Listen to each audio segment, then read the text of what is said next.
close your eyes and let me take you back to a summer morning in 1914. Picture the gentle mist rising from the cobblestone streets of Vienna, the soft chiming of church bells across the rolling hills of France, children's laughter echoing through the quiet squares of London.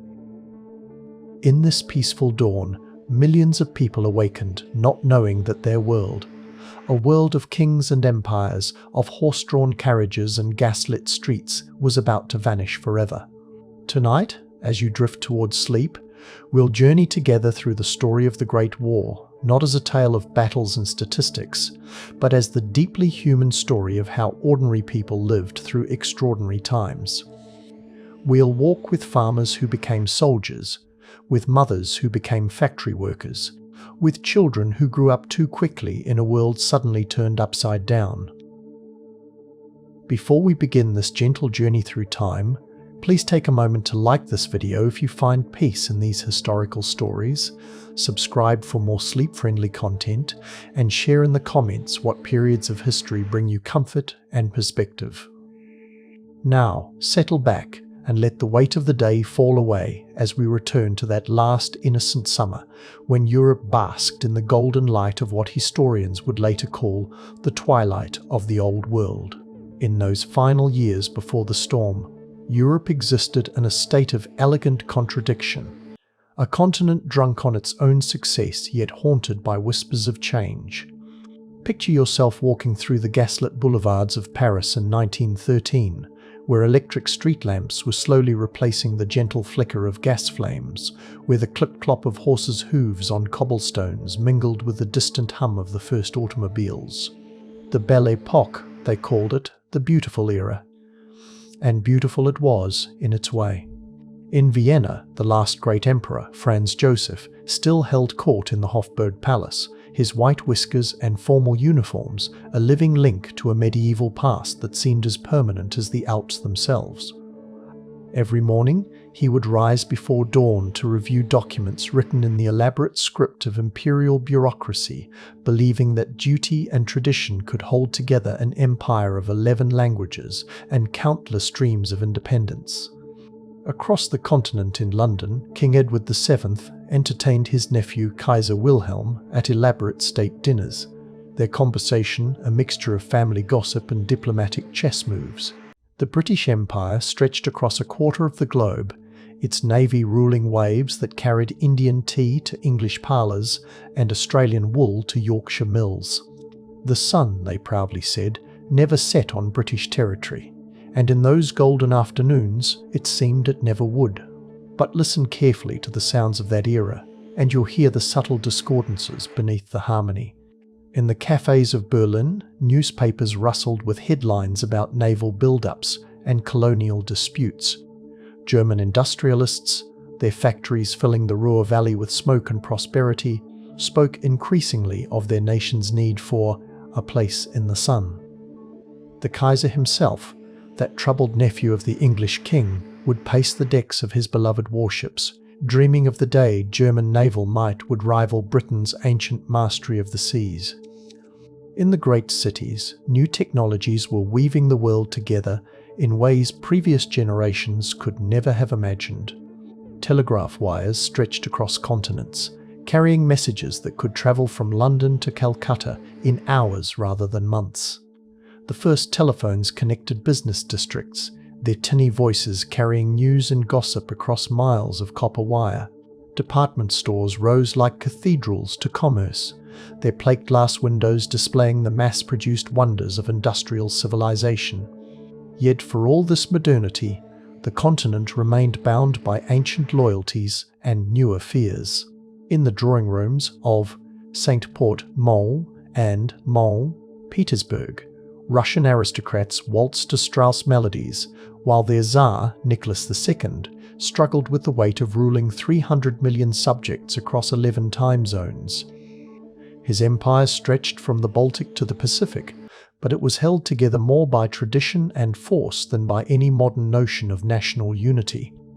The peasants who made up the vast majority of his subjects lived lives that would have been recognizable to their ancestors centuries earlier, rising with the sun to tend fields with wooden plows, gathering around icons to pray for good harvests, speaking dialects that changed every few dozen miles.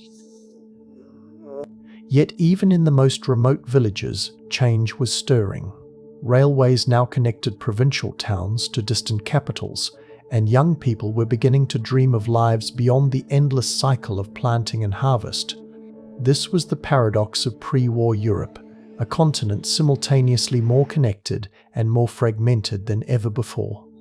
National newspapers created shared cultures within each country's borders, but they also amplified every slight, every diplomatic tension, every reason why Germans should fear Russians, why French patriots should nurse grievances against Germans, why the declining Ottomans should view the rising Slavs with suspicion. In the summer evenings of 1913, families across Europe would gather around dinner tables laden with foods that testified to global trade. Sugar from Caribbean plantations, tea from Indian hillsides, beef from Argentine pampas. They spoke of the future with an optimism that seems almost heartbreaking in retrospect. Children would grow up more prosperous than their parents. Nations would resolve their differences through civilized diplomacy, and the steady march of progress would gradually eliminate the darkness and superstition that had plagued previous centuries. The great world's fairs of that era, from Paris in 1900 to Brussels in 1910, celebrated this faith in human advancement. Millions of visitors marveled at electric lights, moving pictures, and mechanical wonders that seemed to promise an ever brighter tomorrow. Scientists spoke confidently of unlocking nature's secrets, doctors of conquering ancient diseases, engineers of machines that would free humanity from drudgery and want. Yet beneath this confident surface, thoughtful observers detected troubling currents. The same industrial power that produced prosperity also created new weapons of unprecedented destructiveness. The same national pride that inspired beautiful music and literature also fueled ugly competitions for colonies and markets. The same global connections that brought exotic foods to European tables also meant that a crisis in one corner of the continent could quickly spread to involve distant empires and their millions of subjects. As 1914 dawned, Europe resembled a vast, intricate clockwork mechanism, all gears and springs and delicate balances. For decades, skilled diplomats had managed to keep this mechanism running smoothly, adjusting tensions here, applying pressure there, always finding ways to step back from the brink of general war. They had grown so accustomed to success that they had forgotten how fragile their construction really was, how much it depended on all parties choosing restraint over recklessness, wisdom over pride. The old world was indeed beautiful in its twilight hour, more prosperous, more cultured, more connected than any previous era in human history. But twilight, however lovely, is always followed by darkness, and across Europe the shadows were growing longer with each passing day.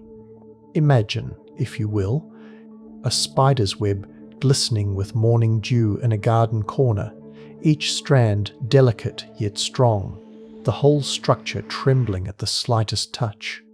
This was Europe in the years before the war, bound together by a network of treaties, promises, and obligations so complex that even experienced diplomats sometimes lost track of who owed what to whom.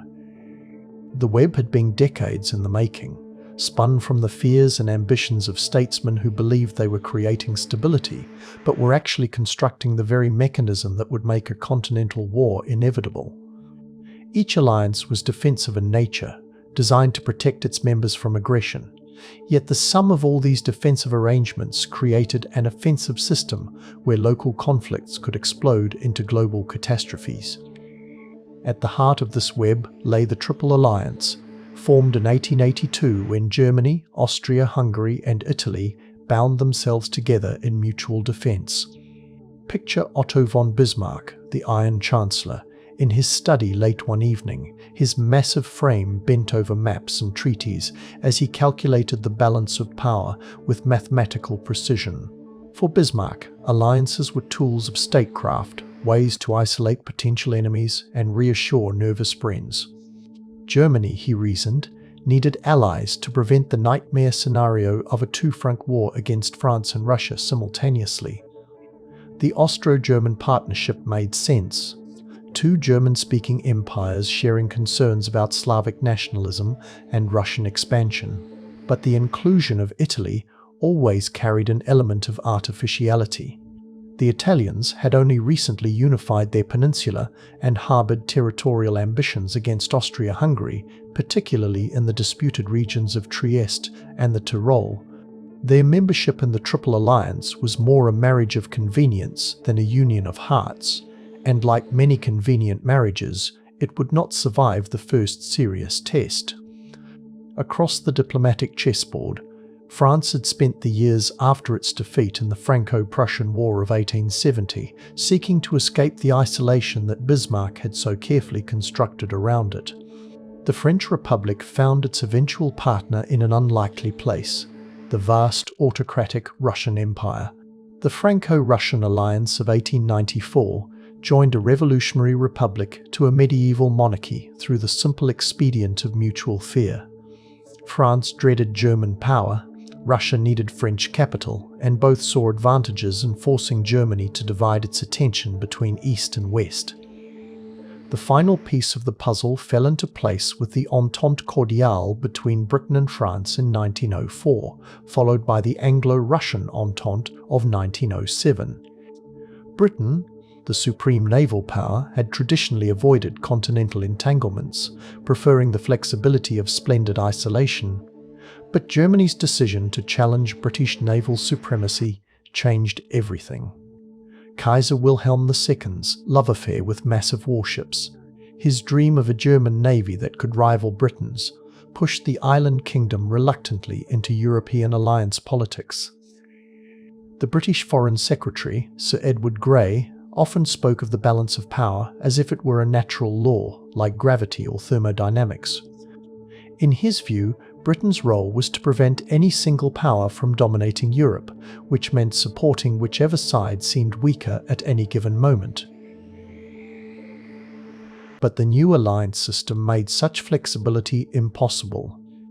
Once committed to the Entente with France and Russia, Britain found itself bound by ties that were stronger than formal treaties, ties of honour, interest, and shared fear of German ambitions.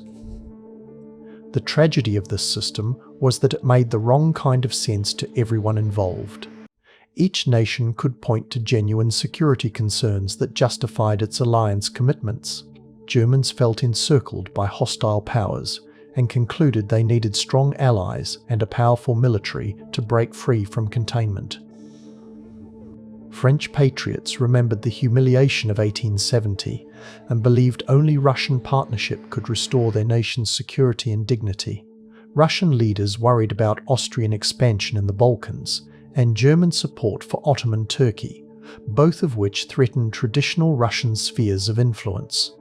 Even the personalities involved seemed designed to make conflict more likely. Kaiser Wilhelm II was a man of grandiose dreams and wounded pride, constantly seeking to prove German greatness through spectacular gestures.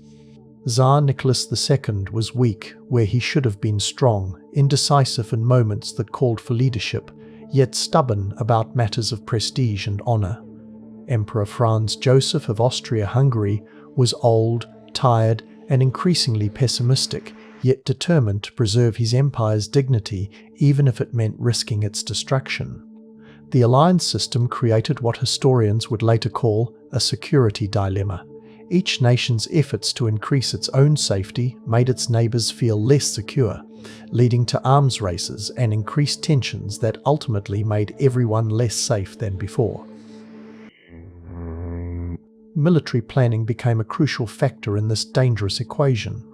German strategists, faced with the prospect of fighting France and Russia simultaneously, developed the Schlieffen Plan, a complex mobilization schedule that called for a rapid knockout blow against France before turning east to deal with the slower mobilizing Russians.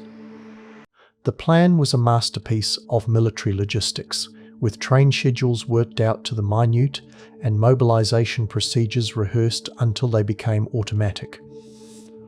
but it also made German policy hostage to military necessity. Once mobilization began, the plan's tight timetables left no room for diplomatic flexibility.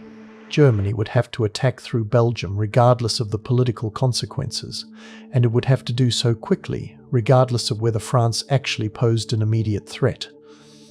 Similar inflexibilities infected military planning throughout Europe. The alliance system that was supposed to prevent war by making it too dangerous had instead made war almost inevitable by removing human choice from crucial decisions. Mobilization schedules became more important than diplomatic negotiations, military logic more compelling than political wisdom. By 1914, Europe resembled a vast powder magazine with fuses running in all directions.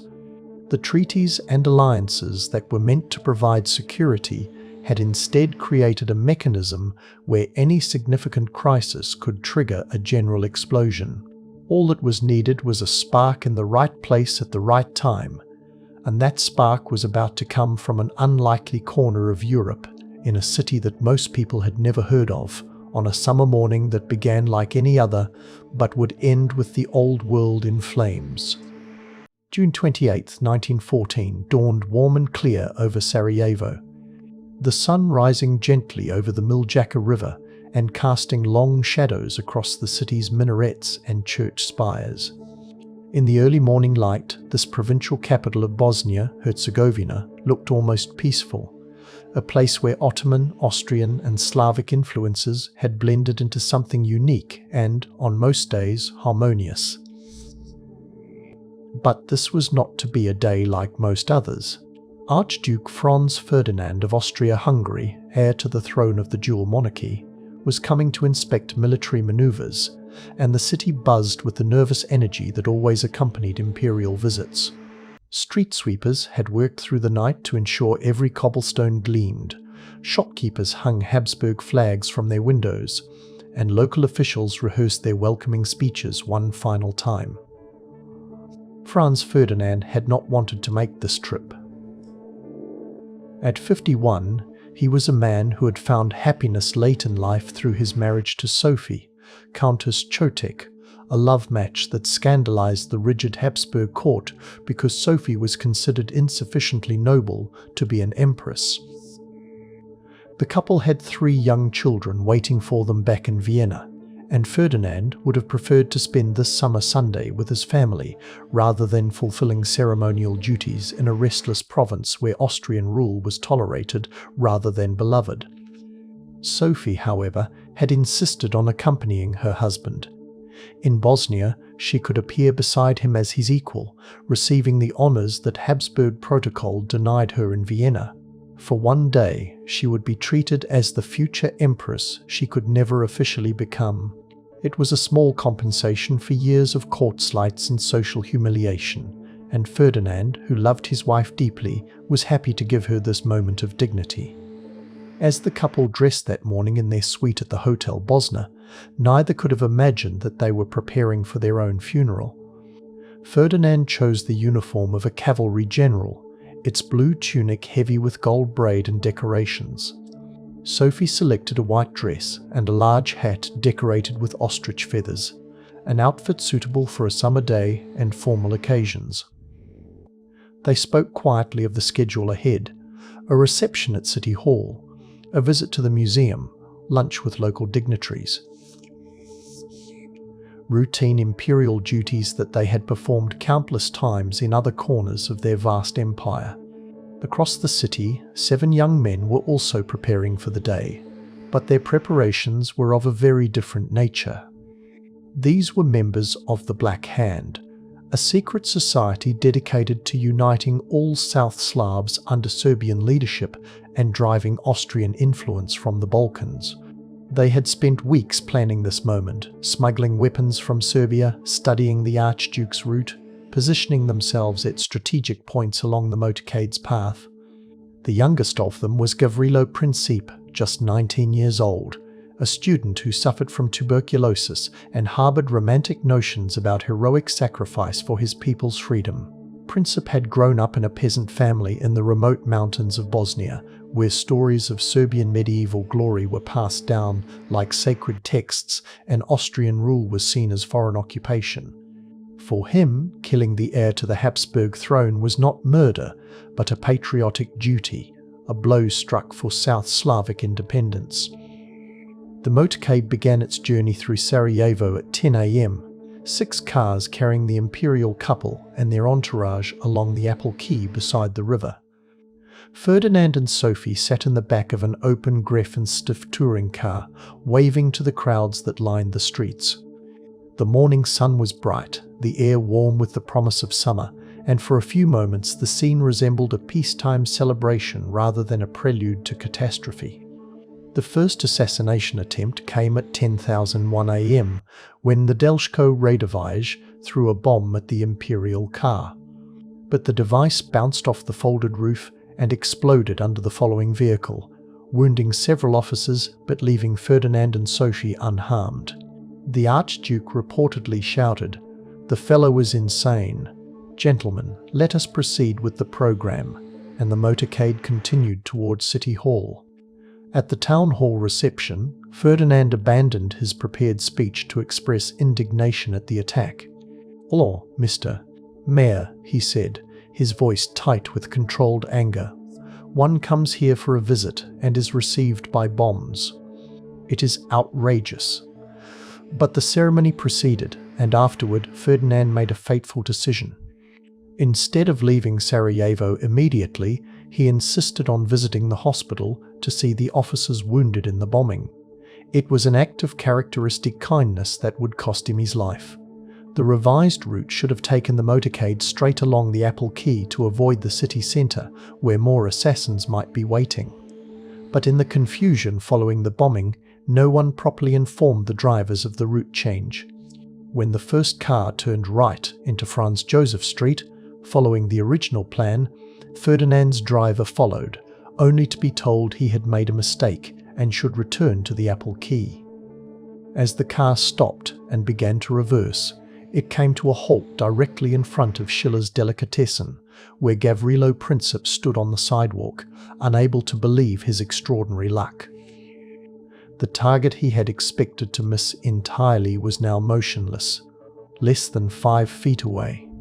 The moment seemed to stretch like a held breath.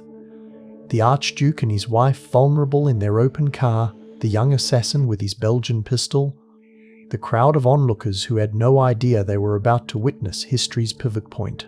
Princip later said he closed his eyes and fired twice. The first bullet struck Ferdinand in the neck, severing his jugular vein.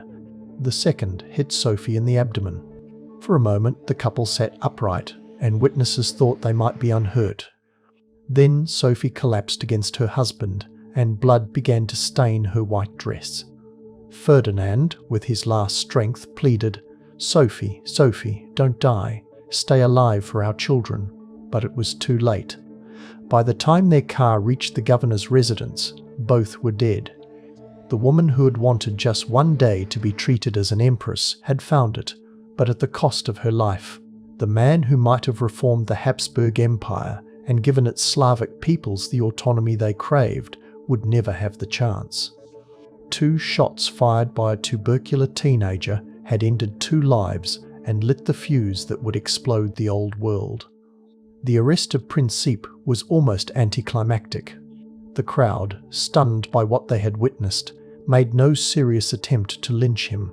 The young assassin seemed as surprised as anyone by his success, reportedly saying, "I am a Yugoslav nationalist, aiming for the unification of all Yugoslavs, and I do not care what happens to me." He would spend the war years in an Austrian prison, dying of tuberculosis in 1918, just months before the South Slavic state he dreamed of became reality. News of the assassination spread across Europe with the speed of telegraph wires, but its immediate impact was muted. Archduke Franz Ferdinand had not been a popular figure. His harsh manner and unconventional marriage had made him enemies at court and skeptics among his future subjects. Many observers assumed his death, while tragic, would not fundamentally alter the political situation. How wrong they were. In Vienna, Emperor Franz Joseph received the news with characteristic stoicism, but around him, the machinery of empire began to turn toward war. The assassination provided the pretext that Austrian hawks had long sought for a final reckoning with Serbian nationalism. What began as a local tragedy would become, through the inexorable logic of alliance politics and imperial pride, the opening act of humanity's first global war. The sun that had risen so peacefully over Sarajevo that morning would set on a world already sliding toward the abyss, though few yet realized how far they would fall before reaching the bottom. In the 38 days that followed the shots in Sarajevo, Europe experienced its last month of peace for 4 long years. It was a strange, suspended time, like the calm before a thunderstorm when the air grows heavy and still, and wildlife falls silent as if sensing the approaching tempest. Across the continent, ordinary life continued its familiar rhythms. Farmers tended their summer crops, families planned their holidays, children played in streets that would soon echo with marching boots. Yet beneath this surface normalcy, the machinery of diplomacy and military preparation ground steadily toward catastrophe. In Vienna, the Hofburg Palace became the center of increasingly heated discussions about how to respond to the assassination. Emperor Franz Joseph, now 84, and weary from a lifetime of imperial burdens, initially showed his characteristic caution.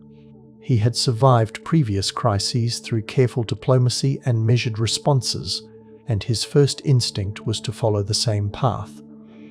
But around him, younger voices spoke of honor, prestige, and the need to teach Serbia a lesson it would never forget. The key figure in pushing Austria-Hungary toward war was Count Leopold Berchtold, the foreign minister, a man whose elegant appearance concealed a dangerous weakness for dramatic gestures. Berchtold had convinced himself that Serbian-sponsored terrorism posed an existential threat to the dual monarchy. Only by crushing Serbia completely, he argued, could Austria-Hungary maintain its credibility among the other restless nationalities within its borders. What good was an empire that couldn't protect its own heir from assassination? But Austria-Hungary knew it couldn't act alone. Russia had positioned itself as the protector of Slavic peoples in the Balkans, and any Austrian move against Serbia would likely trigger Russian intervention. This meant that Vienna needed German support, not just diplomatic backing, but a firm commitment that Germany would stand by its ally even if the crisis escalated into a general European war. The crucial moment came on July 5th, when Austrian representatives met with Kaiser Wilhelm II and German Chancellor Theobald von Bethmann-Hollweg, in what historians would later call the blank check. Germany promised to support Austria-Hungary whatever action it chose to take against Serbia. The Kaiser, in his impulsive way, declared that Russia and France weren't ready for war, and that Britain would never fight for the sake of Serbian terrorists. It was a catastrophic miscalculation, but it gave Austria-Hungary the confidence to proceed with increasingly aggressive plans. The German decision reflected a dangerous combination of overconfidence and desperation. German leaders had convinced themselves that war with Russia was inevitable. The question was whether it would come now, when Germany's military position was relatively favorable, or later, when Russian rearmament and French alliance improvements might make victory impossible. This fatalistic thinking transformed a regional crisis into a test of global power balances. Meanwhile, the ultimatum that Austria-Hungary delivered to Serbia on July the 23rd was designed to be rejected. Its demands were so sweeping, including the right of Austrian officials to participate in Serbian investigations of anti-Austrian activities, that accepting them would have meant the end of Serbian independence. The ultimatum gave Serbia 48 hours to respond, barely enough time for proper diplomatic consultation. In Belgrade, the Serbian government faced an impossible choice. King Peter and his ministers knew their small nation could not survive a war with Austria-Hungary, yet accepting the ultimatum would reduce Serbia to a Habsburg vassal state. They chose a middle path, accepting most of the Austrian demands, while requesting arbitration on the points that would compromise Serbian sovereignty. It was a clever diplomatic response that placed the burden of escalation squarely on Austria-Hungary's shoulders. But by this time the crisis had taken on a momentum of its own. In St. Petersburg, Tsar Nicholas II and his ministers were being pulled in contradictory directions. The rational course was to pressure Serbia to make whatever concessions were necessary to avoid war. Russia was in no condition to fight. The army was still recovering from its disastrous performance in the Russo-Japanese War. The economy remained fragile, and internal revolutionary pressures had barely been contained. Yet to abandon Serbia would mean the collapse of Russian influence in the Balkans and the end of Russia's claim to leadership of the Slavic world. Worse, it would signal weakness that might encourage further Austrian and German aggression. The Tsar, torn between his natural pacifism and his imperial obligations, chose a compromise that satisfied neither.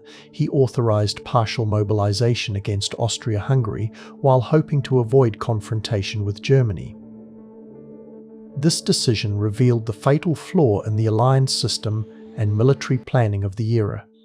Mobilization was not merely a diplomatic signal, but a technical process with its own inexorable logic. Once begun, the complex railway schedules and deployment plans that governed the movement of millions of men and thousands of trains could not easily be stopped or modified. Partial mobilization, the Russian generals explained, would actually interfere with general mobilization if that became necessary later. In Berlin, German leaders watched Russian mobilization preparations with growing alarm. The Schlieffen Plan, Germany's strategy for fighting a two-front war, depended on rapid victory in the West before Russian mobilization could be completed.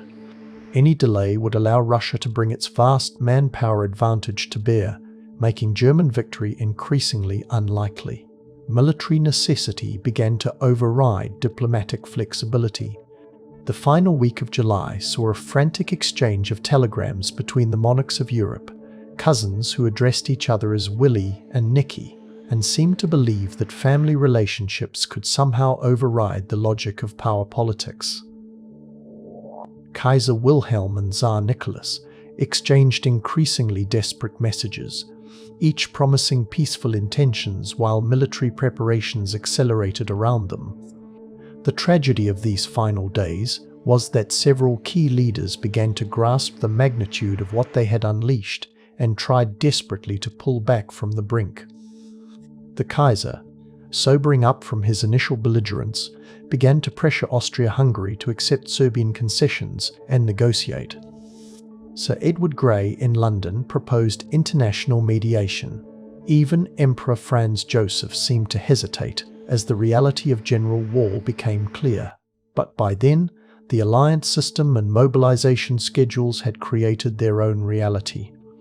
When Austria-Hungary declared war on Serbia on July 28th, exactly 1 month after the assassination, it triggered the automatic responses that diplomats had spent decades carefully constructing.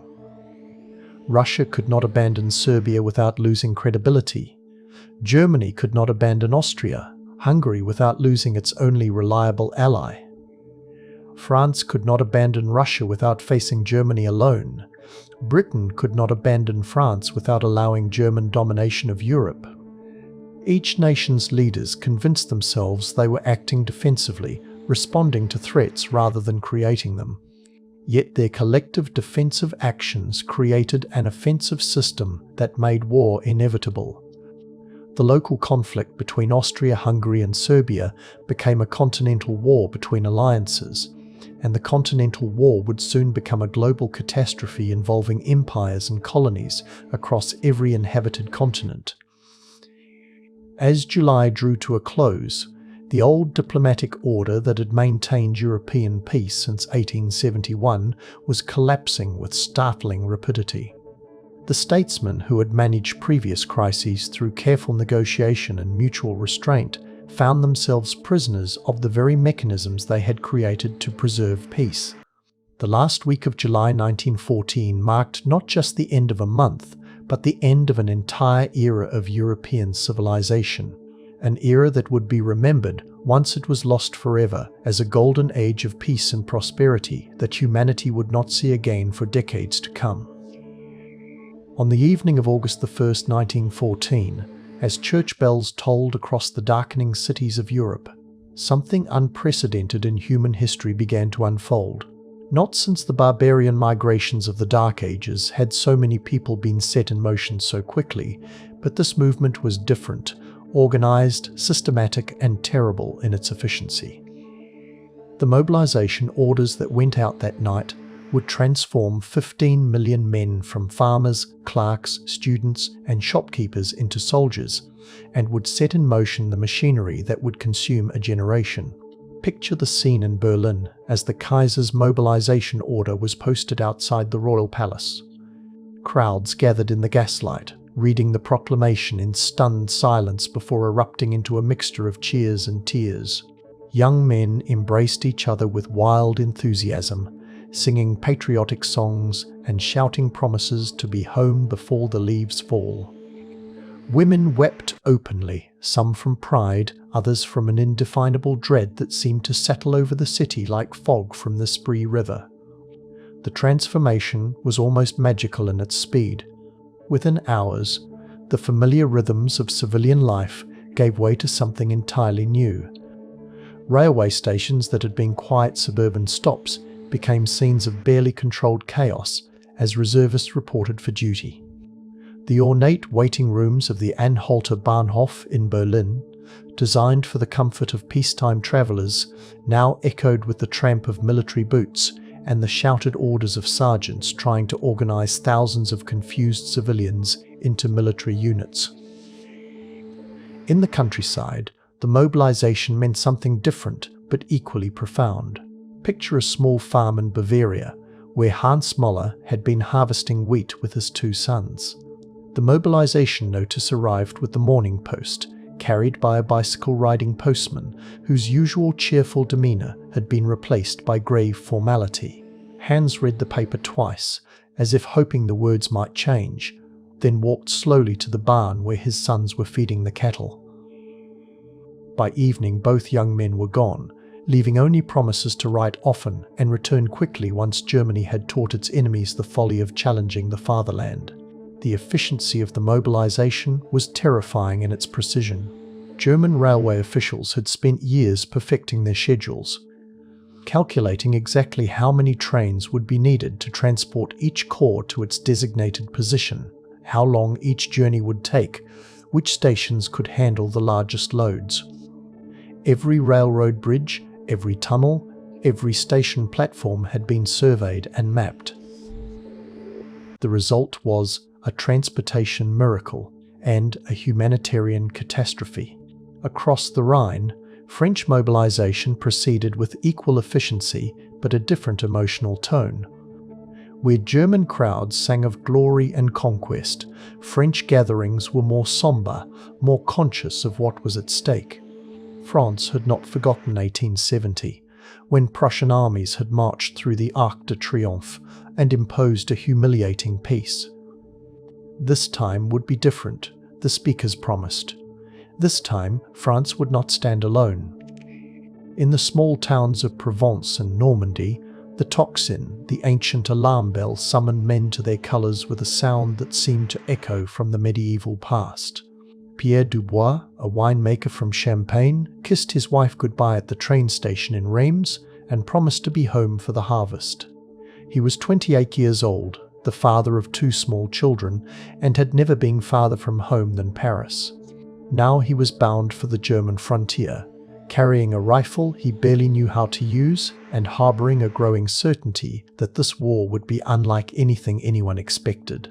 Perhaps the most poignant scenes unfolded in the villages of Russia, where mobilization meant something almost beyond imagination. The Tsar ruled over an empire of 170 million people scattered across 11 time zones, most of them peasants who could neither read nor write, many of whom had never seen a city or ridden in a train. For them, mobilization was like being swept up in a vast natural disaster, incomprehensible, irresistible, and potentially fatal. In the village of Krasnoye, south of Moscow, Ivan Petrov received his mobilization notice from the local priest, who read it aloud because Ivan had never learned his letters.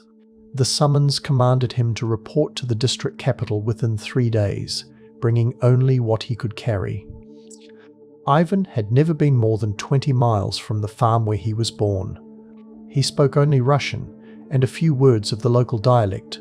The concept of Germany or Austria-Hungary, or any of the great political forces that were setting him in motion, was as foreign to him as the geography of the moon. Yet Ivan, like millions of others, obeyed. He kissed his icon of St. Nicholas, the patron of travellers, tucked it into his shirt, and began the walk to the railway station. Behind him, his wife Katya stood in the doorway of their one-room cottage, holding their infant son and trying not to cry. She would not see her husband again for 4 years, and when he finally returned, he would be a different man entirely if he returned at all. The mobilization revealed both the power and the fragility of the European state system. On one hand, the ability to transform millions of civilians into soldiers within a matter of days demonstrated an unprecedented level of organizational capability. Telegraph networks carried orders across vast distances instantaneously. Railway systems moved men and materials with industrial precision. Bureaucratic machinery that had been decades in the building suddenly shifted into wartime mode with remarkable efficiency. Yet this same efficiency created its own vulnerabilities. The mobilization schedules were so complex, so dependent on precise timing, that they could not easily be stopped once begun. When the Tsar hesitated on August the 1st and considered cancelling general mobilization, his generals explained that partial demobilization would actually take longer than completing the process and then demobilizing afterward. The machinery, once set in motion, had to run its course. The psychological impact of mobilization was perhaps even more significant than its logistical achievement. In the space of a few days, millions of men were torn from their normal lives and thrust into an alien world of military discipline and preparation for violence. Farmers who had spent their lives nurturing crops were taught to destroy. Clerks who had devoted themselves to keeping careful records learned to follow orders without question. Students who had been encouraged to think critically were told that their only job was to obey. This transformation was not merely individual, but collective. Entire communities found themselves reorganized around the needs of war. Women took over jobs that had always been performed by men. Children found themselves responsible for adult tasks. Elderly people who had expected to spend their final years in quiet retirement discovered they were needed to maintain the basic functions of society while the younger generation was away fighting. The trains that carried the mobilized armies toward their frontiers were unlike any trains that had ever run before. They were longer, more crowded, and filled with a cargo that was simultaneously precious and expendable, the young men on whom each nation's future depended. The cars echoed with songs and laughter, but also with prayers and quiet conversations about sweethearts left behind and families that might never be reunited. As these trains rolled through the late summer landscape of 1914, passing through villages where normal life continued its ancient patterns, the contrast was almost surreal. Here were fields of grain ready for harvest, orchards heavy with fruit, children playing in farmyard gardens, all the peaceful abundance of European civilization. Yet rolling through this pastoral scene were the instruments of its destruction, carried forward by the irresistible momentum of decisions made in distant capitals by men who would never hear the screams of the wounded or smell the stench of the battlefield. By August the 4th, the mobilization was largely complete. 15 million men had been transformed from civilians into soldiers and moved toward frontiers that most of them had never seen. They went forward with confidence, believing in their cause and their commanders, expecting to be home by Christmas with tales of glorious victory to tell their children. Instead, they were marching toward a form of warfare that would make previous conflicts seem like children's games. Toward trenches and barbed wire, poison gas and machine guns, a grinding war of attrition that would consume not just their lives but the very civilization they thought they were defending. As August 1914 dawned across Europe, the great armies that had spent decades preparing for this moment began their deadly dance. The opening moves of the Great War unfolded with the precision of a clockwork mechanism, each nation following strategic plans that had been refined through years of staff college exercises and military maneuvers. Yet within weeks, the reality of modern warfare would shatter these carefully laid plans like glass, revealing that all the preparation in the world could not account for the terrible arithmetic of industrial killing. The German advance into Belgium began before dawn on August the 4th, with advance guards crossing the frontier near Geminish as morning mist still clung to the Ardennes forests. The violation of Belgian neutrality, guaranteed by treaty since 1839, was not an act of casual aggression, but a strategic necessity built into the very heart of German war planning. The Schlieffen Plan, named after the former chief of the German General Staff, was based on a simple premise. Germany could not win a long war against the combined might of France and Russia, so it must achieve rapid victory in the West before the Russian steamroller could fully mobilize. Picture the scene as German infantry, their spiked helmets glinting in the early sunlight, marched through the quiet Belgian countryside. Many of these soldiers had never been outside Germany before, and they moved through a landscape that seemed almost too peaceful for war-rolling green hills dotted with prosperous farms, medieval towns with cobblestone squares and Gothic churches, canals lined with poplars whose leaves rustled in the summer breeze. The contrast between this pastoral beauty and their mission of conquest was jarring, and many German soldiers recorded their unease in letters home. But if the Germans expected easy passage through Belgium, they quickly discovered their mistake. At the fortress city of Liège, Belgian forces under General Gérard Leman decided to make a stand. The fighting that erupted around Liège's ring of modern fortresses was the war's first real test of military technology against military determination.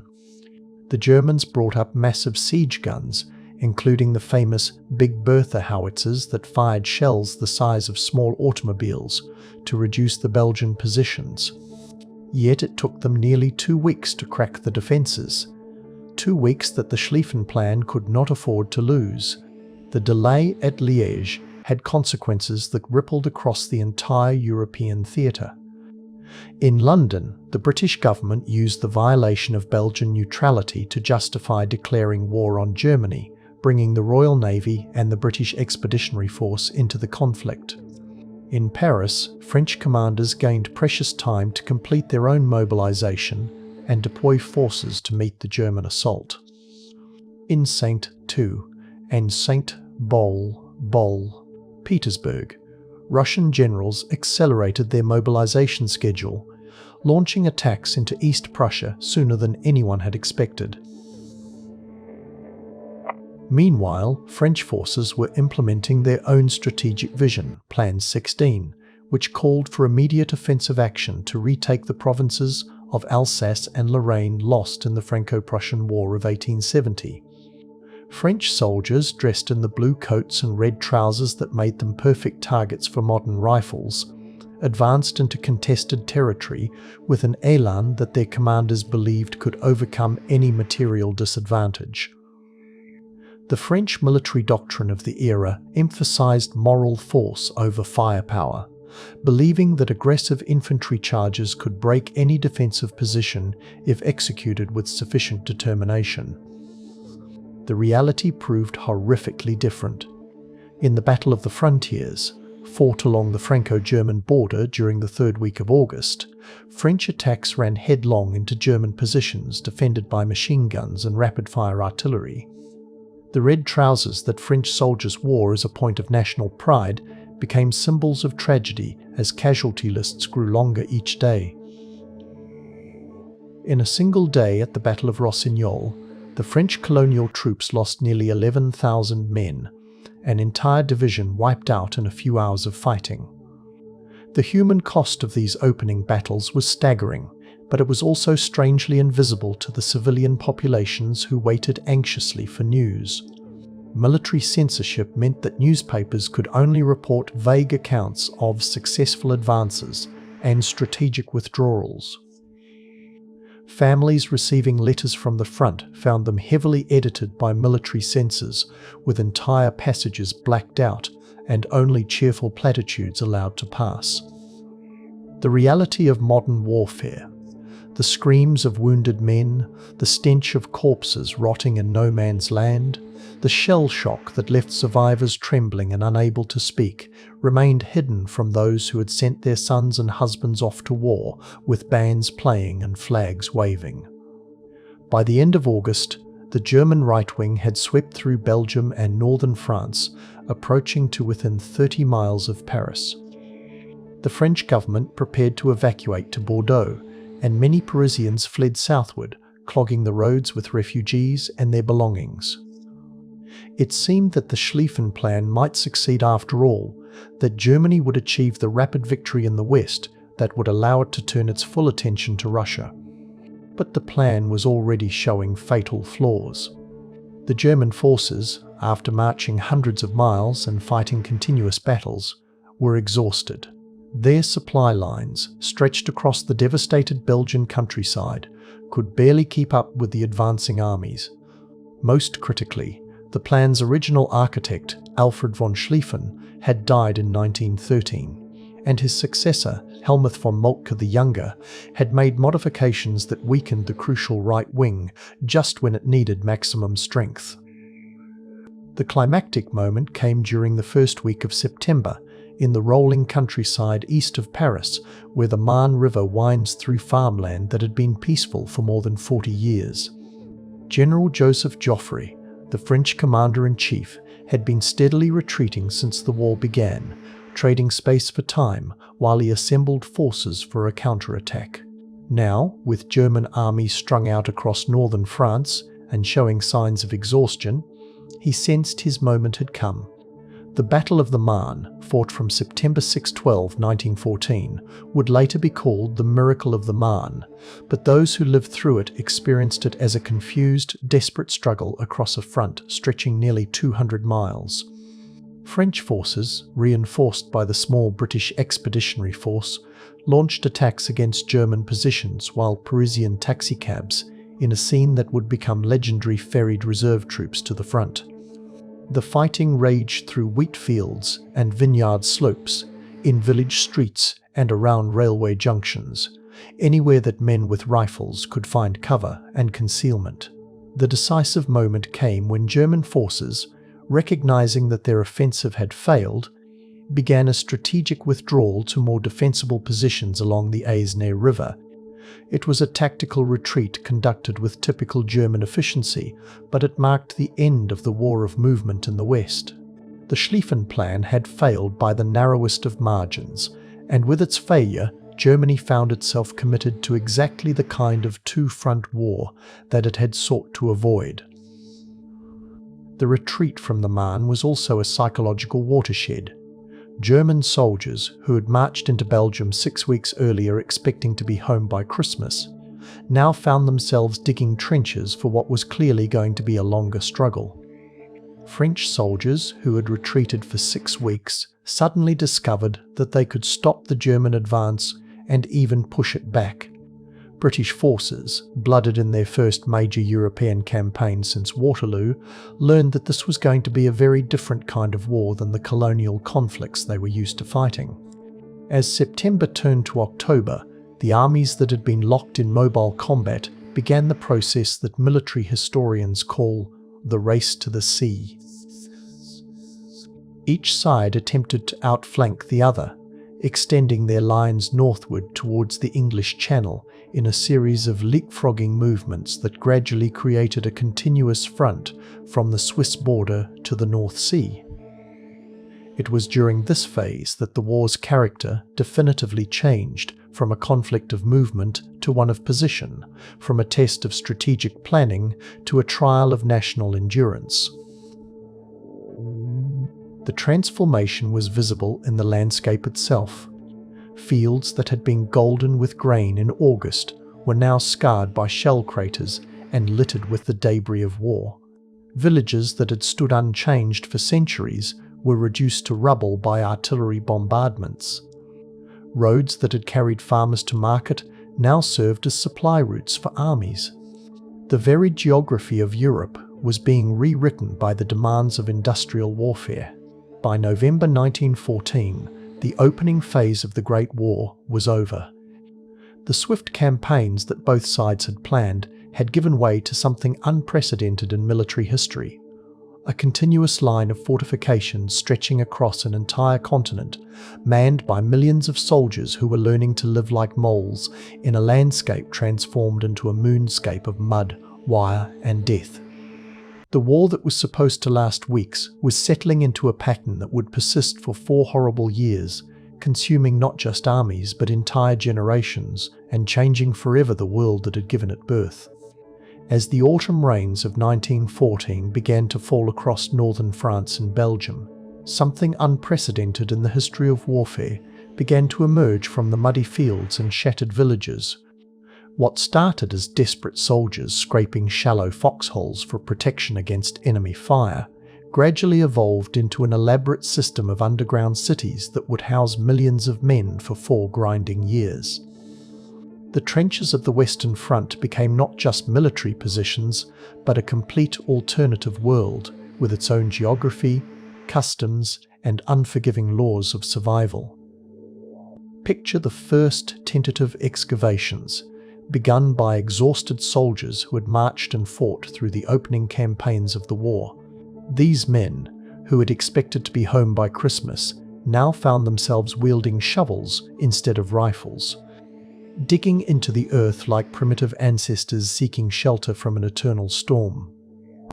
What began as individual shell scrapes, barely deep enough to protect a prone man, gradually connected into communication trenches, then expanded into firing positions, and finally developed into the complex network that would define the war's character. The evolution happened organically, driven by necessity rather than grand design. When machine guns proved that crossing open ground in daylight meant certain death, soldiers dug deeper.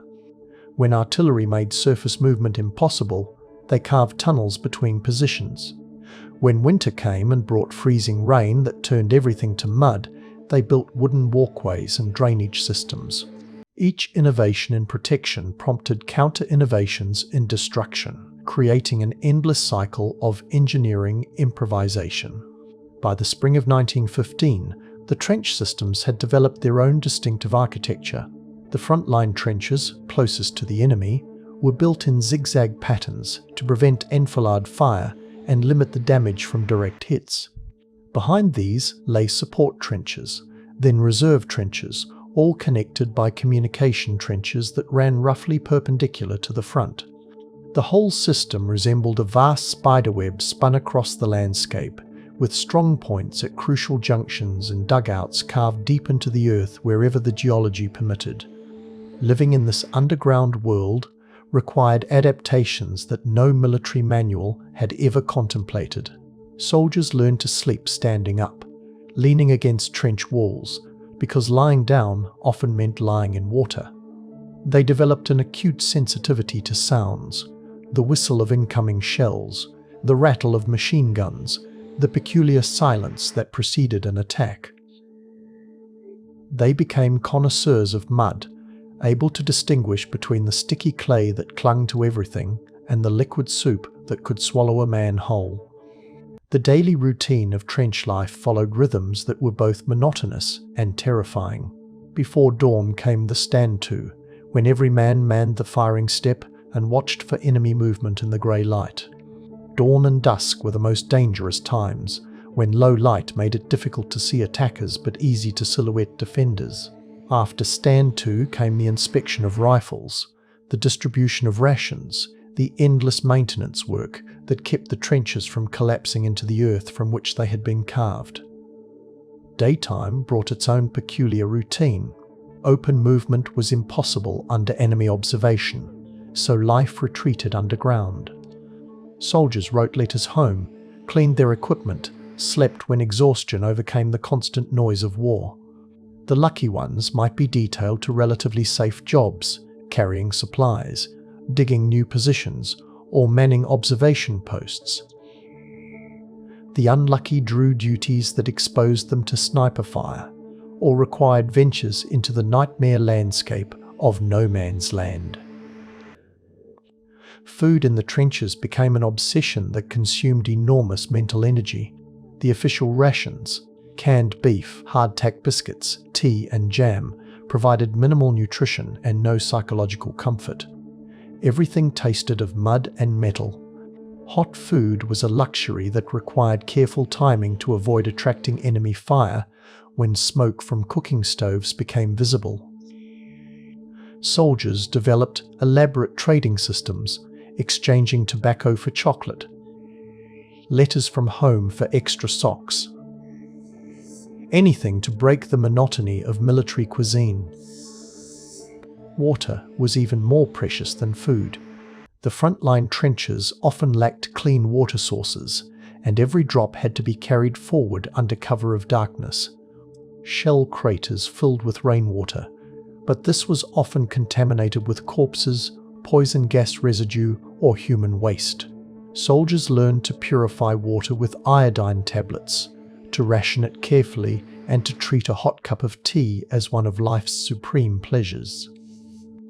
The landscape between opposing trenches, no man's land, became a realm unlike anything in human experience.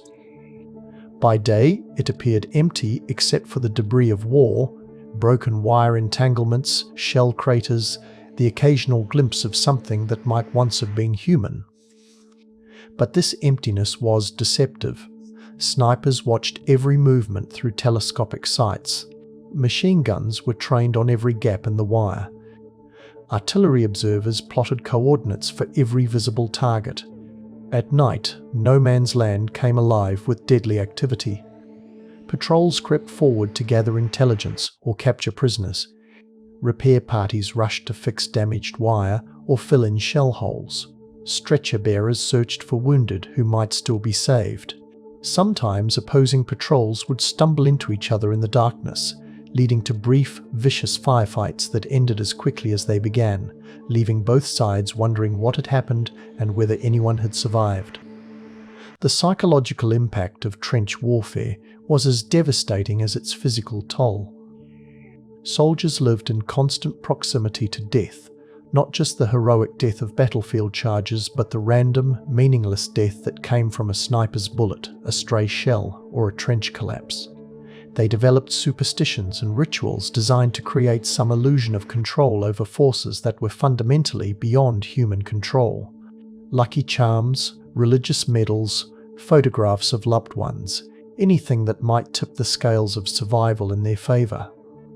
Sleep became both desperate necessity and impossible luxury. Exhausted men would fall asleep standing up, only to be awakened by artillery bombardments or the cry of, "Stand to." That meant another attack was beginning. Many soldiers reported dreams so vivid that they became confused about what was real and what was nightmare, a confusion that was perhaps understandable in a world where reality had become more horrible than any dream. The soldiers developed their own language for this new world, a mixture of military terminology, regional slang, and gallows humor that helped them cope with the incomprehensible. Shells became whiz-bangs or Jack Johnsons. Machine guns were typewriters. Death was going west or buying the farm. This linguistic creativity was one way of asserting human agency in a situation that seemed to reduce men to mere cogs in a vast, impersonal killing machine. Perhaps most remarkably, communities formed even in this environment of constant death. Soldiers developed fierce loyalties to their section, their company, their regiment. These bonds, forged in shared suffering and mutual dependence, often proved stronger than family ties or national allegiances. Men who had been strangers 6 months earlier now trusted each other with their lives on a daily basis. The trench systems also developed their own informal economy and social structure. Experienced soldiers taught newcomers the countless tricks of survival: how to spot the glint of a sniper's scope, how to interpret the sound of different shells, how to move through the trenches without attracting attention.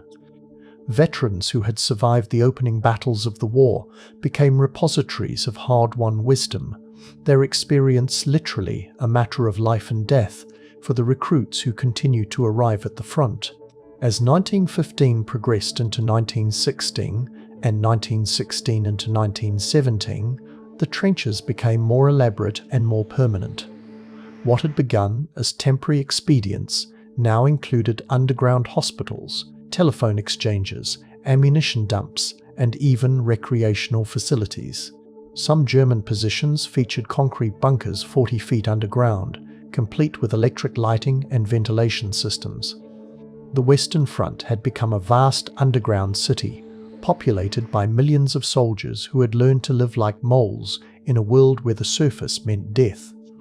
Yet for all their elaborate construction and careful maintenance, the trenches represented a kind of military deadlock that no one had anticipated or planned for.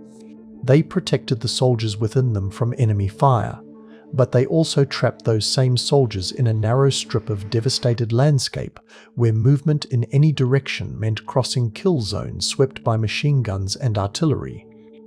The trench systems that had evolved to solve the problems of modern warfare had created new problems that would prove even more intractable, transforming the Great War from a test of military skill into a trial of national endurance that would consume not just armies but entire civilizations. Between the opposing trenches of the Western Front lay a strip of devastated earth that acquired a name borrowed from medieval lore: no man's land.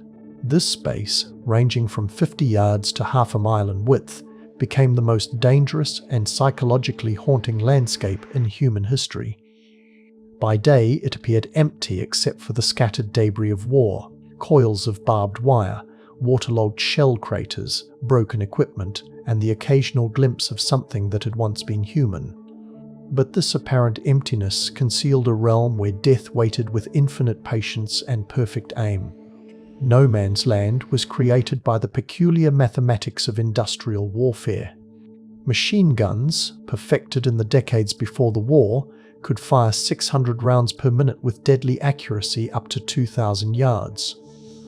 Artillery, improved through scientific application of metallurgy and chemistry, could drop high explosive shells with devastating precision anywhere within a 20-mile radius. Rifles equipped with telescopic sights turned individual soldiers into long-range killing machines. The combination of these technologies created kill zones where human movement became virtually impossible. Yet men continued to venture into this deadly space, driven by military necessity, personal courage, and simple human curiosity. The experience of crossing no man's land, whether in a full-scale attack or a nighttime patrol, left indelible marks on those who survived it. Listen to their accounts, and you hear descriptions of a landscape that seemed to belong to another planet, where familiar laws of physics and human behavior no longer applied. The journey usually began in the pre-dawn darkness, when soldiers would slip over the parapet of their trench and begin the careful crawl toward enemy positions. Movement required infinite patience, a few yards forward, then long minutes of absolute stillness, listening for any sound that might indicate discovery. The ground itself was treacherous, pocked with shell holes filled with stagnant water, crossed by nearly invisible wire that could catch clothing or equipment, and hold a man motionless under enemy fire. The sensory experience of no man's land was overwhelming in its intensity. Every sound seemed magnified: the rustle of equipment, the squelch of boots in mud, the distinctive whistle of bullets passing overhead.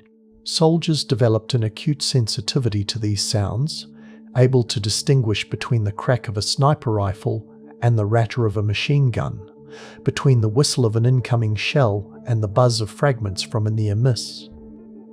Their lives depended on these distinctions. Smell became another crucial sense in this underground world.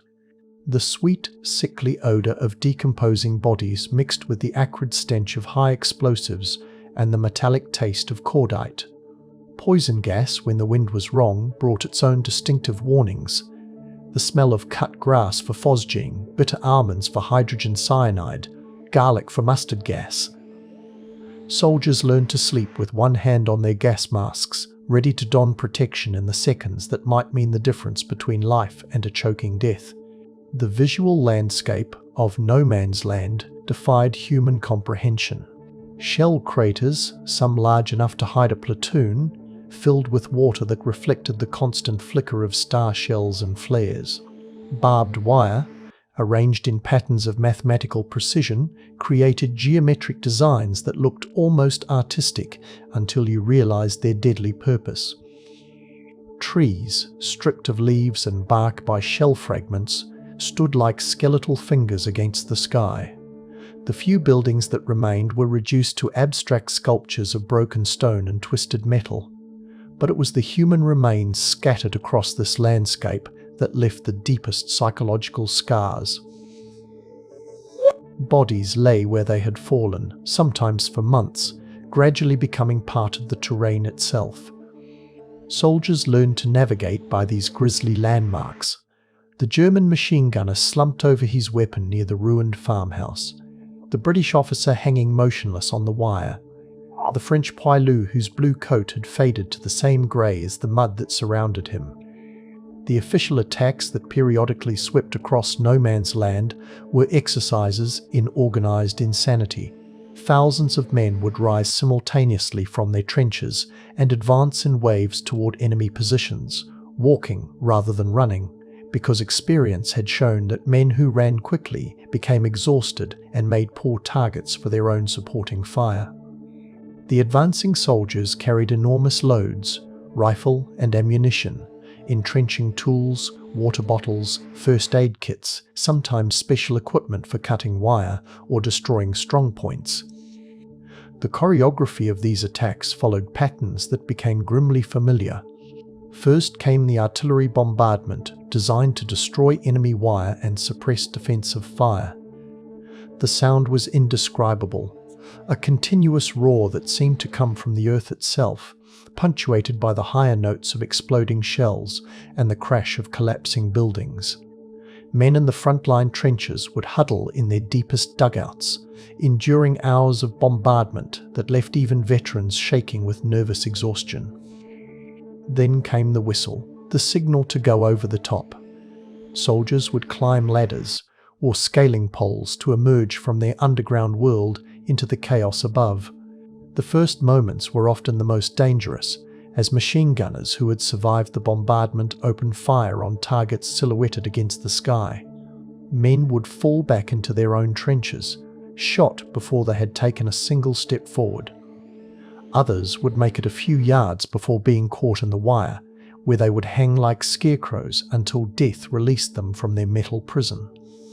Those who survived the initial moments faced a journey across ground that had been transformed into an obstacle course of craters, wire, and defensive positions. Each shell hole became a temporary refuge where small groups of soldiers would gather, sharing ammunition and trying to determine where they were and what they were supposed to do next. Communication with headquarters was usually impossible. Telephone wires had been cut by shellfire, runners were shot down trying to cross the exposed ground, and the noise made voice communication impossible beyond a few yards. The psychological impact of these experiences was devastating. Soldiers who had entered no man's land as part of organised units often found themselves alone, cut off from their comrades, facing decisions that no training had prepared them for. Should they continue advancing toward objectives that might no longer exist? Should they try to return to their own lines? Should they seek shelter in shell holes and wait for nightfall? Each choice carried the possibility of court-martial for cowardice or disobedience, but staying put often meant certain death from exposure or enemy fire. Medical care in no man's land was primitive and dangerous. Stretcher bearers, marked with red crosses but often targeted anyway, would venture into the killing zone to retrieve wounded men. The journey back to aid stations, carrying a wounded soldier across ground swept by machine gun fire, required courage that transcended normal human categories. Many wounded soldiers died not from their injuries, but from exposure, lying for hours or days in shell craters filled with contaminated water. The night patrols that regularly crossed no man's land were smaller in scale, but equally dangerous. These missions, gathering intelligence, taking prisoners, repairing wire, or simply maintaining contact with the enemy, required different skills than the massive daylight attacks. Patrol members blackened their faces, removed anything that might rattle or reflect light, and learned to move with the stealth of hunters stalking dangerous prey. These night missions often produced encounters of almost surreal intimacy. Enemy patrols, moving with equal caution, would sometimes literally bump into each other in the darkness. The resulting fights were brief, vicious, and conducted with knives, clubs, and bare hands rather than rifles, whose muzzle flashes would attract artillery fire. Survivors of these encounters reported that fighting an enemy at arm's length, looking into his eyes as you tried to kill him, was psychologically different from the impersonal killing done with rifles and machine guns. Perhaps the most remarkable aspect of No Man's Land was how quickly it could change character. During active operations, it was a landscape of pure death where nothing could survive above ground for more than a few minutes. But during quiet periods, when both sides were content to watch and wait, it could become almost peaceful. Soldiers reported seeing birds nesting in shell holes, wildflowers growing in the richly fertilized soil, even small animals that had somehow learned to survive in this devastated environment. These quiet moments produced some of the war's most poignant scenes. On Christmas Day 1914, and sporadically throughout the war, soldiers on both sides would emerge from their trenches for impromptu truces. They would meet in no man's land to exchange cigarettes, show photographs of their families, and sometimes play football on ground that was usually swept by machine gun fire. These fraternizations were strictly forbidden by military authorities, but they revealed the essential humanity that persisted even in this most inhuman environment. The legacy of No Man's Land extended far beyond the war itself. Veterans who survived the experience carried psychological scars that manifested in nightmares, nervous disorders, and an inability to readjust to civilian life. The landscape itself remained scarred for decades. Parts of the Western Front were so contaminated with unexploded shells and poison gas that they remained off-limits to civilians well into the 21st century. But perhaps most significantly, No Man's Land became a metaphor for the human condition in the modern age, a space between opposing forces where individuals must navigate deadly contradictions with no guarantee of survival and no clear path to safety. While millions of men lived and died in the trenches of the Western Front, an equally profound transformation was taking place in the cities, towns, and villages they had left behind. The Great War reached into every corner of civilian life, reshaping not just economies and governments, but the fundamental relationships between citizens and states, between men and women, between public duty and private desire. The home front became a battlefield in its own right, where different weapons were used, but the stakes were equally high. Picture a morning in Manchester, England, in the autumn of 1915. The mills that had hummed with cotton production for more than a century now rattled with the machinery of war. Where women had once tended looms that produced cloth for export to India and China, they now operated presses that stamped out shell casings and rifle parts. The transformation had happened with startling speed. Within months of the war's outbreak, Britain's industrial heartland had been converted from the workshop of the world's peacetime economy into the arsenal of its military survival. The women who filled these factories represented a social revolution as dramatic as any military campaign. Before the war, working-class women had been largely confined to domestic service, textile work, and other traditionally female occupations.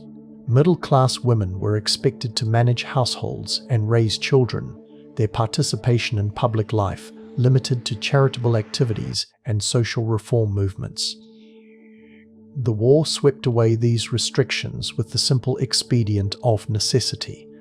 With millions of men at the front, women had to take their places or watch their nation's war efforts collapse. Sarah Jenkins, a miner's daughter from Wales, had never expected to leave her village before the war began. Now she found herself operating a lathe in a munitions factory in Birmingham, living in a boarding house with other women from across Britain, earning wages that would have been unimaginable in her previous life as a domestic servant. The work was dangerous. Explosions in munitions. Factories killed hundreds of workers during the war. But it was also liberating in ways that pre-war feminists could never have anticipated. The munitionettes, as these women workers came to be called, developed their own culture and identity. They wore practical clothing that scandalized older generations. Trousers, short hair, minimal jewelry that might catch in machinery. They earned good wages and spent them on entertainment that had previously been considered unsuitable for respectable women. Music halls, dance clubs, even public houses. Their independence challenged traditional assumptions about women's roles and capabilities in ways that would permanently alter British society. Similar transformations were occurring across all the combatant nations. In Germany, the Hindenburg Program of 1916 mobilized the entire economy for total war, bringing women into heavy industry on an unprecedented scale. French women, facing the additional burden of German occupation of their country's industrial heartland, took over not just factories but farms, running agricultural enterprises that fed both civilian populations and military forces. Russian women, dealing with the collapse of traditional authority structures, found themselves not just working in war industries but serving in combat units and leading revolutionary organizations. The psychological impact of these changes was as significant as their economic effects. Women who had been taught from childhood that their primary purpose was to support male relatives and bear children now found themselves responsible for their own survival and the survival of their nations. The confidence and competence they developed would prove impossible to reverse once the war ended, despite determined efforts by traditional authorities to restore pre-war gender roles. Children, too, experienced the war in ways that would mark them for life.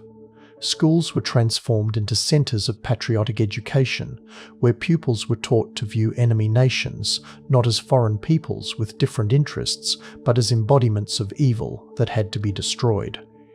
Children collected scrap metal for weapons production, grew vegetables in school gardens to support the war effort, and learned to knit socks and roll bandages for soldiers at the front. Childhood innocence became an early casualty of total war. The war also brought government intervention into private life on a scale that would have been unthinkable in peacetime. Food rationing, implemented to ensure equitable distribution of scarce resources, required citizens to register with local authorities and submit to bureaucratic oversight of their most basic needs. In Britain, the Defence of the Realm Act gave the government power to censor mail, restrict travel, and requisition private property for military use. Similar measures in other countries created the template for the modern administrative state. Propaganda became a sophisticated science during the Great War, as governments recognized that military victory required not just defeating enemy armies, but maintaining civilian morale and commitment. Posters appeared on every street corner, depicting enemy soldiers as bestial monsters and calling on citizens to buy war bonds, conserve food, and report suspicious activities. Newspapers, heavily censored, presented sanitized accounts of military operations that bore little resemblance to the horrific reality experienced by soldiers at the front. The economic burden of the war fell unevenly across different social classes, creating tensions that would persist long after the fighting ended. While some profiteers made fortunes from military contracts, working-class families struggled with inflation that made basic necessities increasingly expensive. Middle-class families, living on fixed incomes from investments, found their comfortable pre-war lives eroded by monetary policies that favored debtors over creditors. The shared sacrifice that governments proclaimed was often more rhetoric than reality. Perhaps the most psychologically devastating aspect of the home front experience was the constant uncertainty about loved ones at the front.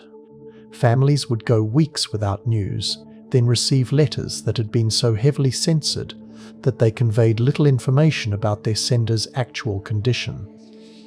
The arrival of telegrams from the War Office became a source of community-wide terror as neighbours watched to see which family would receive the news that their son or husband had been killed, wounded, or reported missing. The development of casualty lists as a regular feature of newspaper publication created a macabre ritual of community mourning. Each morning, families would scan the columns of names, first looking for their own relatives, then counting the losses from their local area. Towns and villages that had sent entire companies of young men to war found themselves reading through dozens of familiar names each week, watching their futures disappear in alphabetical order. War memorials began appearing in public spaces even before the conflict ended, as communities struggled to find ways to honour their dead and make sense of their losses. These monuments, ranging from simple plaques to elaborate sculptures, became focal points for grief that was both intensely personal and broadly shared. The act of collective mourning helped communities process losses that were almost too large to comprehend individually. The influenza pandemic of 1918-1919 added another layer of tragedy to the home front experience. Weakened by years of privation and stress, civilian populations proved particularly vulnerable to a disease that ultimately killed more people than the war itself. Families that had survived 4 years of military casualties found themselves losing members to an enemy that could not be fought with weapons or patriotic determination. Religious faith, which had provided comfort and meaning for previous generations, was severely tested by the war's demands. Churches that had blessed the departure of local regiments found themselves conducting funeral services for empty coffins and trying to explain to grieving families why a loving God had permitted such suffering. Some found their faith strengthened by adversity, but others experienced a crisis of belief that would contribute to the spiritual uncertainty of the post-war era. As the war dragged on year after year, the initial enthusiasm that had greeted its outbreak gave way to a grim determination that was perhaps more admirable, but certainly less inspiring. The home front had learned to endure, to make do with less, to find meaning in sacrifice rather than victory. Women had discovered capabilities they never knew they possessed. Children had grown up too quickly in a world where death was commonplace, and entire communities had been transformed by their participation in humanity's first total war. When the Armistice finally came in November 1918, the home front faced the challenge of returning to normal life after 4 years of extraordinary mobilization. But the transformation had been too profound to simply reverse. The war had created new expectations about women's roles, government responsibilities, and national purposes that would shape the remainder of the 20th century. The home front had won its own victory, but the cost of that triumph would be paid for generations to come. What began as a European family quarrel among cousins wearing imperial crowns soon metastasized into humanity's first truly global conflict, drawing in peoples and nations from every inhabited continent. The Great War's transformation from regional crisis to planetary catastrophe revealed both the interconnectedness of the modern world and the terrible efficiency with which local hatreds could be amplified into universal destruction. By 1917, the conflict had spread so far beyond its original boundaries that maps showing the various theatres of war resembled a medical chart of some dreadful disease consuming the entire body of human civilization. The global expansion began almost immediately, driven by the logic of empire and alliance. When Britain declared war on Germany, it did so not just for the British Isles, but for the entire British Empire. A quarter of the world's land surface and population suddenly found themselves at war with powers they had never heard of over issues they barely understood. In the villages of India, where most inhabitants lived lives virtually unchanged since medieval times, British officials appeared with proclamations announcing that the King Emperor was at war and that his subjects must rally to support the cause of civilization against barbarism. The response from the Empire was both heartening and heartbreaking. Canada, Australia, and South Africa, with their populations of European descent, rallied enthusiastically to the mother country's cause. Young men who had grown up on prairie farms and sheep stations enlisted by the hundreds of thousands, eager to prove their worth in the great adventure of war. They brought with them a colonial optimism and energy that contrasted sharply with European war weariness, but they would learn the same bitter lessons about modern combat in the mud of Flanders and on the cliffs of Gallipoli. From India came two divisions of professional soldiers, Sikhs and Gurkhas, whose martial traditions stretched back centuries, who found themselves fighting in the alien landscape of the Western Front. These men, accustomed to frontier warfare in the mountains of Afghanistan and the deserts of the northwest frontier, struggled to adapt to trench warfare in the European winter. Many had never seen snow before arriving in France. The cold killed almost as many as enemy bullets. The war's spread to the Middle East opened another theatre that would have consequences lasting well into the 21st century. The Ottoman Empire's decision to join Germany and Austria-Hungary brought the conflict to regions that had been relatively peaceful for centuries. British forces, seeking to knock Turkey out of the war and open a supply route to Russia, launched the ill-fated Gallipoli campaign, where Australian and New Zealand soldiers learned that British strategic planning was not infallible and that imperial confidence could not overcome entrenched machine guns.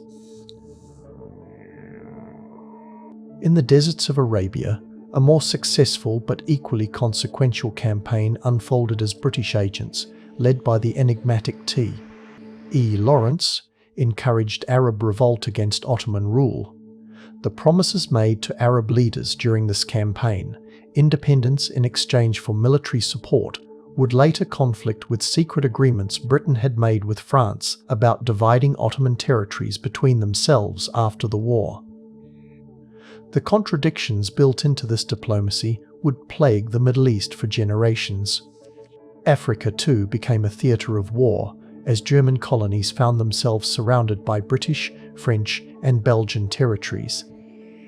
The fighting in East Africa was particularly brutal, conducted in tropical conditions that were as deadly as any enemy army.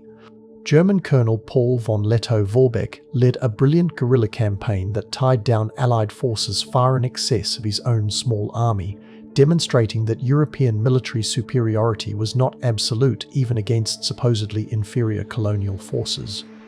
The human cost of these African campaigns was largely borne by African soldiers and porters who were conscripted to serve European masters in conflicts they had no role in creating. Hundreds of thousands of African men were pressed into service as carriers, hauling supplies through jungle and desert, dying of disease and exhaustion in proportions that would have caused political crises if they had involved European casualties. Their sacrifices were largely forgotten in post-war commemorations, but their service helped win a war that was supposedly fought for the principles of civilization and human dignity. The war's naval dimension made it truly global, as German submarines prowled shipping lanes from the North Sea to the Indian Ocean, sinking merchant vessels regardless of their nationality or cargo. The Lusitania, torpedoed off the Irish coast in May 1915 with 1,098 passengers aboard, became a symbol of German barbarism that helped turn American opinion against the Central Powers. But hundreds of other ships, carrying everything from wheat to wounded soldiers, disappeared beneath the waves with less publicity but equal tragedy. The submarine war demonstrated how modern technology could make every ocean a battlefield and every merchant sailor a combatant. Ships that had peacefully carried trade goods between continents for decades now sailed in armed convoys, their crews scanning the horizon for periscopes and learning to sleep in life jackets. The freedom of the seas, a principle that had underpinned global commerce since the end of the Napoleonic Wars, became another casualty of total war. In the Pacific, the war's impact was more limited but still significant. Japan, honouring its alliance with Britain, seized German colonies in China and the Pacific Islands, establishing a presence that would have enormous consequences in the next World War. Australian and New Zealand forces occupied Germany's Pacific territories, beginning their country's emergence as independent powers rather than mere extensions of British policy. The war's global reach was perhaps most dramatically illustrated by the diverse composition of forces fighting on the Western Front by 1917. In a single sector, one might find Canadian lumberjacks, Australian sheep farmers, South African gold miners, Indian lancers, French colonial troops from Senegal, and British factory workers, all united in the grim fellowship of trench warfare. These men brought different languages, religions, and military traditions to a conflict that homogenized them all into participants in industrial killing. The colonial troops often found themselves fighting for principles that were denied to them in peacetime. French African soldiers died for liberté, égalité, and fraternité in a republic that treated them as subjects rather than citizens. Indian soldiers fought for the rights of small nations while their own country remained under imperial rule. The contradictions were not lost on thoughtful observers, and the war experience would contribute to the anti-colonial movements that would reshape the world after 1945. Perhaps the most significant global expansion of the war came with American entry in April 1917. The United States had tried to remain neutral, but German submarine warfare and the infamous Zimmermann telegram, which proposed a German-Mexican alliance against the United States, finally pushed America into the conflict. American entry brought not just fresh troops and industrial resources, but a new ideological dimension to the war, as President Wilson proclaimed that America was fighting to make the world safe for democracy. The American Expeditionary Force that began arriving in France in 1917 represented something unprecedented in military history, a mass citizen army from a democratic republic that had no imperial ambitions in Europe. These soldiers, drawn from every ethnic group and region of a continental nation, brought with them American assumptions about equality and efficiency that sometimes clashed with European military traditions. Their arrival marked the beginning of America's emergence as a global superpower, though few at the time realized the implications. By 1918, the Great War had become truly global in scope, involving more than 70 countries and touching every continent. What had begun as a dispute over the assassination of an Austrian archduke had become a test of competing civilizations, ideologies, and ways of life. The war's global character ensured that its resolution would reshape not just Europe, but the entire world order, creating new nations, destroying old empires, and establishing patterns of international relations that would persist well into the following century. While the Western Front became synonymous with stalemate and trench warfare, a very different kind of conflict unfolded across the vast expanses of Eastern Europe, where armies numbered in millions moved back and forth across distances that dwarfed anything seen in the West.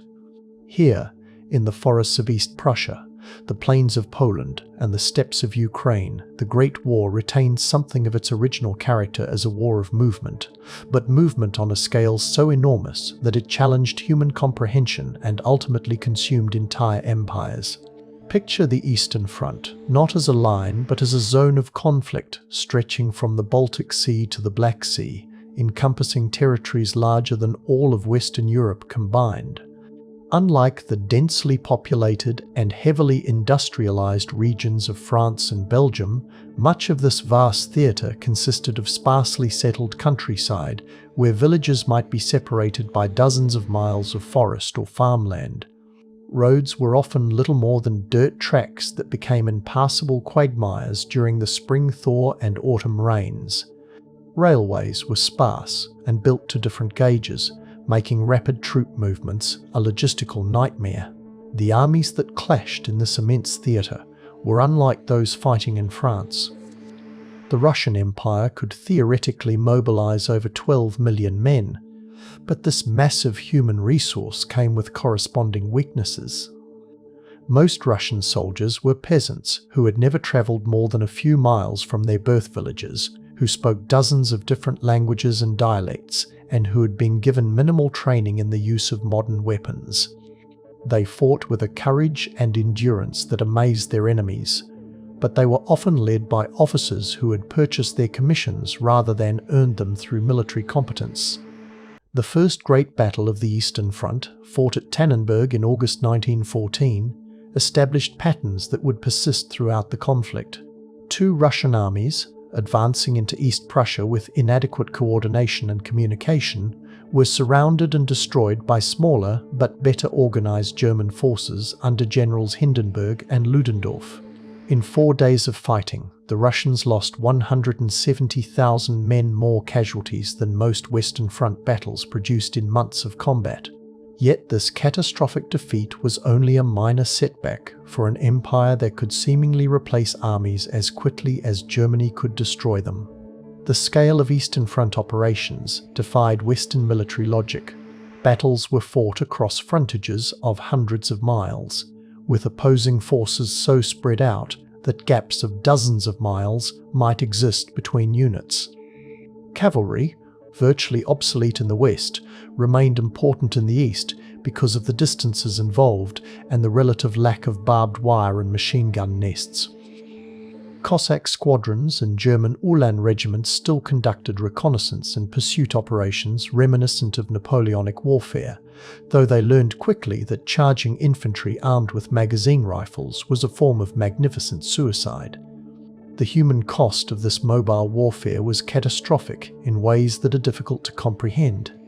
When armies retreated across vast distances, they left behind not just military casualties but entire civilian populations.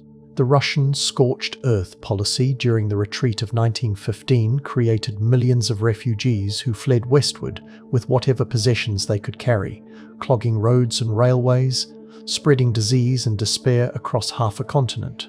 Polish families who had lived in the same villages for centuries found themselves homeless wanderers, uncertain whether their homes lay in German-occupied territory or had been destroyed entirely. The Austro-Hungarian performance on the Eastern Front revealed the fundamental weaknesses of the dual monarchy's military structure. Units composed of different ethnic groups often could not communicate with each other effectively, as officers gave orders in German to soldiers who spoke only Czech, Hungarian, Polish, or any of the empire's other languages. Czechs and other Slavic troops showed little enthusiasm for fighting their Russian cousins, and desertion rates reached catastrophic levels as the war progressed. Perhaps the most remarkable aspect of the Eastern Front was its seasonal rhythm. Unlike the Western Front, where fighting continued regardless of weather, Eastern operations virtually ceased during the winter months, when temperatures could drop to 40 degrees below zero and snow made movement impossible for all but specially equipped units. Armies would dig in for the winter like hibernating animals, emerging in spring to resume their deadly dance across the landscape. The Revolution of 1917 transformed the Eastern Front from a military theatre into a political laboratory where the old order collapsed and new ideologies competed for control. The February Revolution that toppled the Tsar initially promised to reinvigorate Russian war efforts through democratic legitimacy, but the provisional government's decision to continue the war proved fatal to its credibility.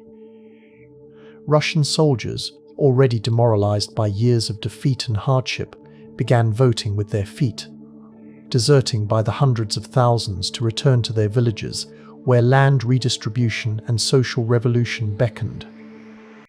The October Revolution and Lenin's rise to power marked the beginning of the end for the Eastern Front as a theatre of world war. Lenin's promise of peace, land, and bread resonated with war-weary soldiers and civilians who had endured 3 years of unprecedented suffering for causes they barely understood. The separate peace negotiated at Brest-Litovsk in March 1918 officially ended Russian participation in the Great War, but by then, the Russian army had already dissolved into armed bands of deserters making their way home to participate in the civil war that was consuming their homeland. The collapse of the Eastern Front allowed Germany to transfer nearly 1 million troops to the Western Front for its final offensive in 1918, but this apparent advantage came at enormous cost. The territories that Germany occupied in the east required massive garrison forces to maintain order and extract resources. The German breadbasket policy in Ukraine and the Baltic states created new forms of suffering for civilian populations who found their agricultural output requisitioned to feed German cities. The end of fighting in the East also unleashed nationalist movements that had been suppressed by the multinational empires that had dominated the region for centuries. Poles, Czechs, Slovaks, Hungarians, and dozens of smaller ethnic groups began establishing independent states or seeking union with ethnic kinsmen across traditional boundaries. The map of Eastern Europe was redrawn not by peace conferences, but by the actions of peoples who seized the opportunity created by imperial collapse to determine their own futures. The Eastern Front's legacy extended far beyond the immediate consequences of military victory and defeat. The collapse of 3 empires, Russian, German, and Austro-Hungarian, created a power vacuum that would be filled by new forms of political organization, some democratic, others totalitarian. The experience of total war, revolutionary upheaval, and social transformation would mark Eastern European societies for generations, creating memories and grievances that would influence political developments well into the 21st century. Most significantly, the Eastern Front demonstrated that modern industrial warfare could not only destroy armies and governments, but entire civilizations. The old order of emperors and peasants, of multinational empires held together by tradition and force, proved unable to survive the stress of total war. In its place emerged new nations, new ideologies, and new forms of political organization that would reshape not just Eastern Europe, but the entire world order. By the winter of 1916-1917, the Russian Empire resembled a vast machine grinding itself to pieces through the sheer effort of continued operation. 3 years of catastrophic military defeats, economic chaos, and social upheaval had brought the world's largest country to the brink of complete collapse. In the trenches of the Eastern Front, Russian soldiers huddled in inadequate shelters, lacking weapons, ammunition, and even basic food supplies. Behind them, in cities and villages across 11 time zones, their families struggled with inflation that made bread unaffordable and corruption that made government relief impossible. The empire that had survived Napoleon and dozens of other crises was about to discover that modern industrial war could accomplish what centuries of foreign invasion had failed to achieve. The signs of impending collapse had been visible for months to anyone willing to see them. In Petrograd, the capital hastily renamed from the German-sounding Sainting. Petersburg, bread lines stretched for blocks while government officials attended lavish parties in palaces heated with coal that ordinary citizens could not obtain. Factory workers, pressed into producing munitions while their own families went hungry, began organizing strikes that local authorities lacked the resources to suppress.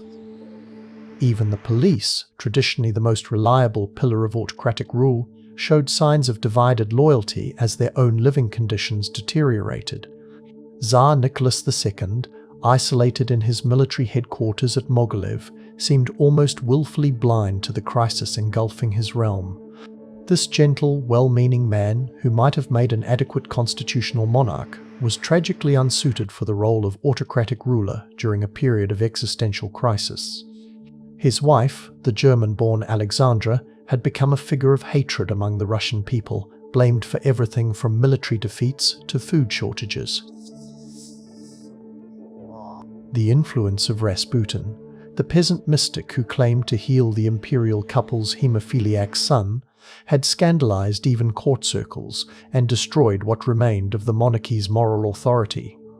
The revolution, when it came in February 1917, unfolded with startling rapidity. What began as food riots in Petrograd quickly spread throughout the capital, as soldiers, ordered to fire on demonstrators, instead joined them. Within a week, the Romanov dynasty that had ruled Russia for 3 centuries had vanished like morning mist. The Tsar, informed by his generals that he no longer commanded the loyalty of his army, abdicated not just for himself, but for his son, hoping that his brother Grand Duke Michael might preserve the monarchy. But Michael wisely declined the poison chalice, leaving Russia without a government for the first time since the medieval period. Into this vacuum stepped 2 competing centers of power that would struggle for control over the next 8 months. The provisional government, composed mainly of liberal politicians and moderate socialists, proclaimed Russia's transformation into a democratic republic and promised to continue the war effort until victory was achieved.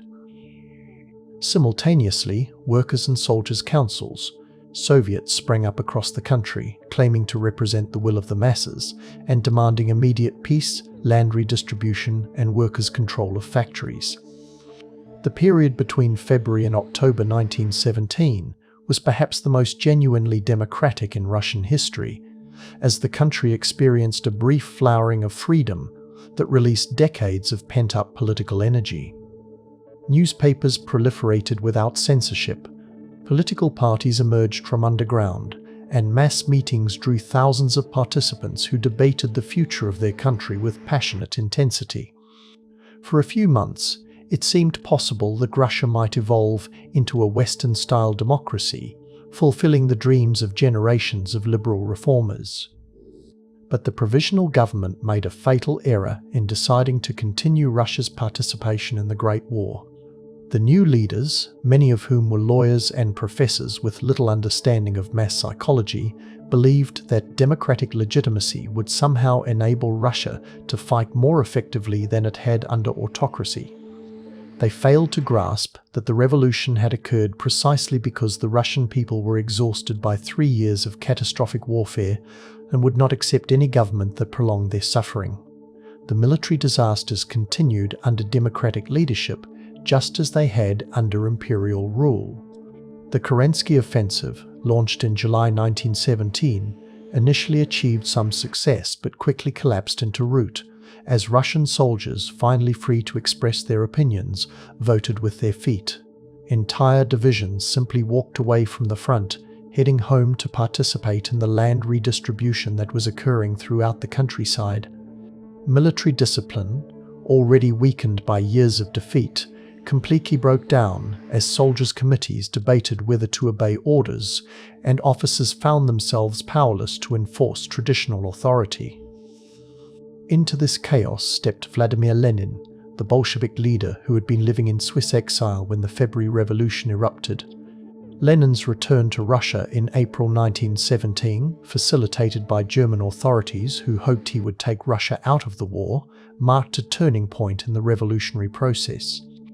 Where other socialist leaders called for gradual reform and continued war effort, Lenin offered radical solutions that appealed to war-weary masses: immediate peace, immediate land redistribution, and immediate transfer of power to the Soviets. Lenin's April theses, outlining his program for completing the revolution, initially seemed so extreme that even his own party colleagues rejected them. The idea that Russia could skip the bourgeois democratic stage of development and move directly to socialist revolution contradicted everything that orthodox Marxists believed about historical development. But Lenin understood what academic theorists missed, that desperate people would support whoever offered them what they most desperately wanted, regardless of ideological consistency. The Bolsheviks' rise to power during the summer and autumn of 1917 reflected their superior understanding of mass psychology and revolutionary dynamics. While other parties debated constitutional theory and international obligations, the Bolsheviks focused on simple slogans that addressed immediate concerns: peace, land, bread, and all power to the Soviets. Their organization, hardened by years of underground struggle, proved more effective than their democratic competitors at mobilizing support and seizing strategic positions. The October Revolution, despite its subsequent mythologization, was actually a relatively small-scale affair involving perhaps 25,000 active participants in Petrograd. The provisional government, isolated and discredited, collapsed with barely a whimper. The storming of the Winter Palace, later immortalized in Soviet cinema as a mass uprising, was actually a confused nighttime operation that resulted in remarkably few casualties. The real revolution had occurred months earlier, when millions of ordinary Russians had decided that they would no longer obey traditional authorities. The immediate aftermath of the Bolshevik victory revealed both the party's strengths and its limitations. Lenin's promise of immediate peace resonated with war-weary soldiers and civilians, but implementing this promise proved more complex than revolutionary rhetoric had suggested. The peace negotiations at Brest-Litovsk with Germany dragged on for months, as Lenin discovered that ending a war required cooperation from the enemy as well as one's own people. The treaty finally signed in March 1918 was a humiliating document that stripped Russia of vast territories containing a third of its population and agricultural land. Poland, the Baltic states, Ukraine, and Finland were all severed from the former empire, along with enormous reparations that crippled the new Soviet state's economy. But Lenin accepted these harsh terms because he understood that holding power required ending the war that had destroyed his predecessors. The revolution's impact extended far beyond Russia's borders, inspiring socialist movements worldwide while terrifying conservative governments that feared similar upheavals in their own countries. The spectre of Bolshevism would haunt European politics for the remainder of the 20th century, justifying both progressive reforms designed to prevent revolution and reactionary movements determined to crush it. Within Russia, the revolution unleashed forces that would reshape not just politics but society itself. The collapse of traditional authority structures created opportunities for previously marginalized groups, workers, peasants, women, ethnic minorities, to assert themselves in ways that had been impossible under the old regime. But it also created chaos and violence as different groups competed for power and resources in an environment where normal social constraints had broken down. The Russian Revolution marked the end of the Eastern Front as a theatre of the Great War, but it also marked the beginning of an even more terrible conflict, the Russian Civil War that would rage from 1918 to 1921 and claim millions more lives. Foreign intervention by Western powers, determined to strangle Bolshevism in its cradle, prolonged this agony and helped convince Soviet leaders that they were surrounded by implacable enemies who could never be trusted or appeased. The revolution also demonstrated that modern industrial warfare could destroy not just armies but entire political systems. The Russian Empire, which had seemed so permanent and powerful in 1914, had been revealed as a hollow shell that collapsed as soon as it was subjected to serious stress. This lesson would not be lost on other governments, which began preparing not just for military defeat, but for the social upheaval that might follow from prolonged warfare. The collapse of Russia removed the last restraints on German ambitions in the West, allowing the transfer of massive forces for the final offensive of 1918. But it also created new uncertainties about the post-war world order. With one of Europe's great powers in revolutionary chaos, the other combatants would have to construct a new balance of power without one of its traditional pillars.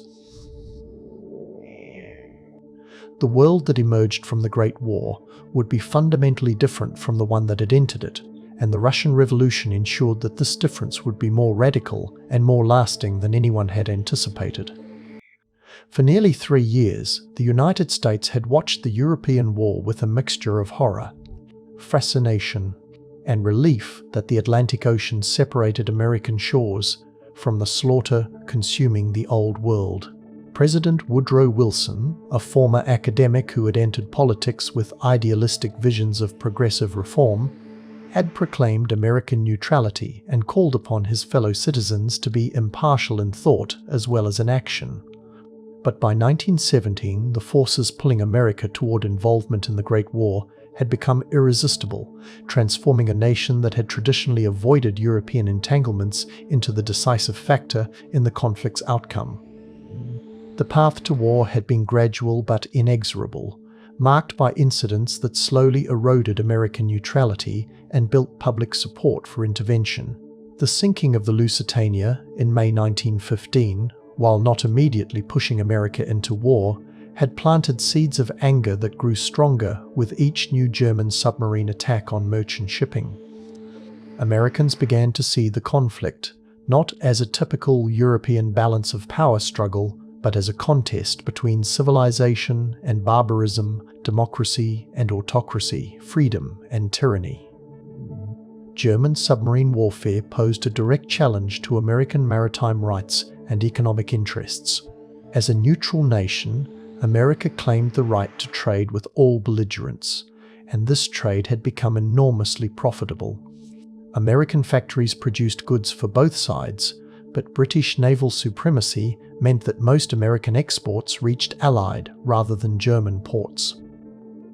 By 1916, American prosperity had become intimately linked to Allied success, creating powerful economic incentives for continued British and French resistance. The business community, initially divided about the war, gradually swung toward the Allied cause as German submarine attacks threatened American commercial interests.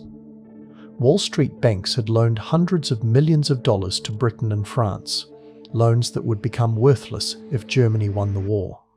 Industrialists like Andrew Carnegie and railroad magnates like James J.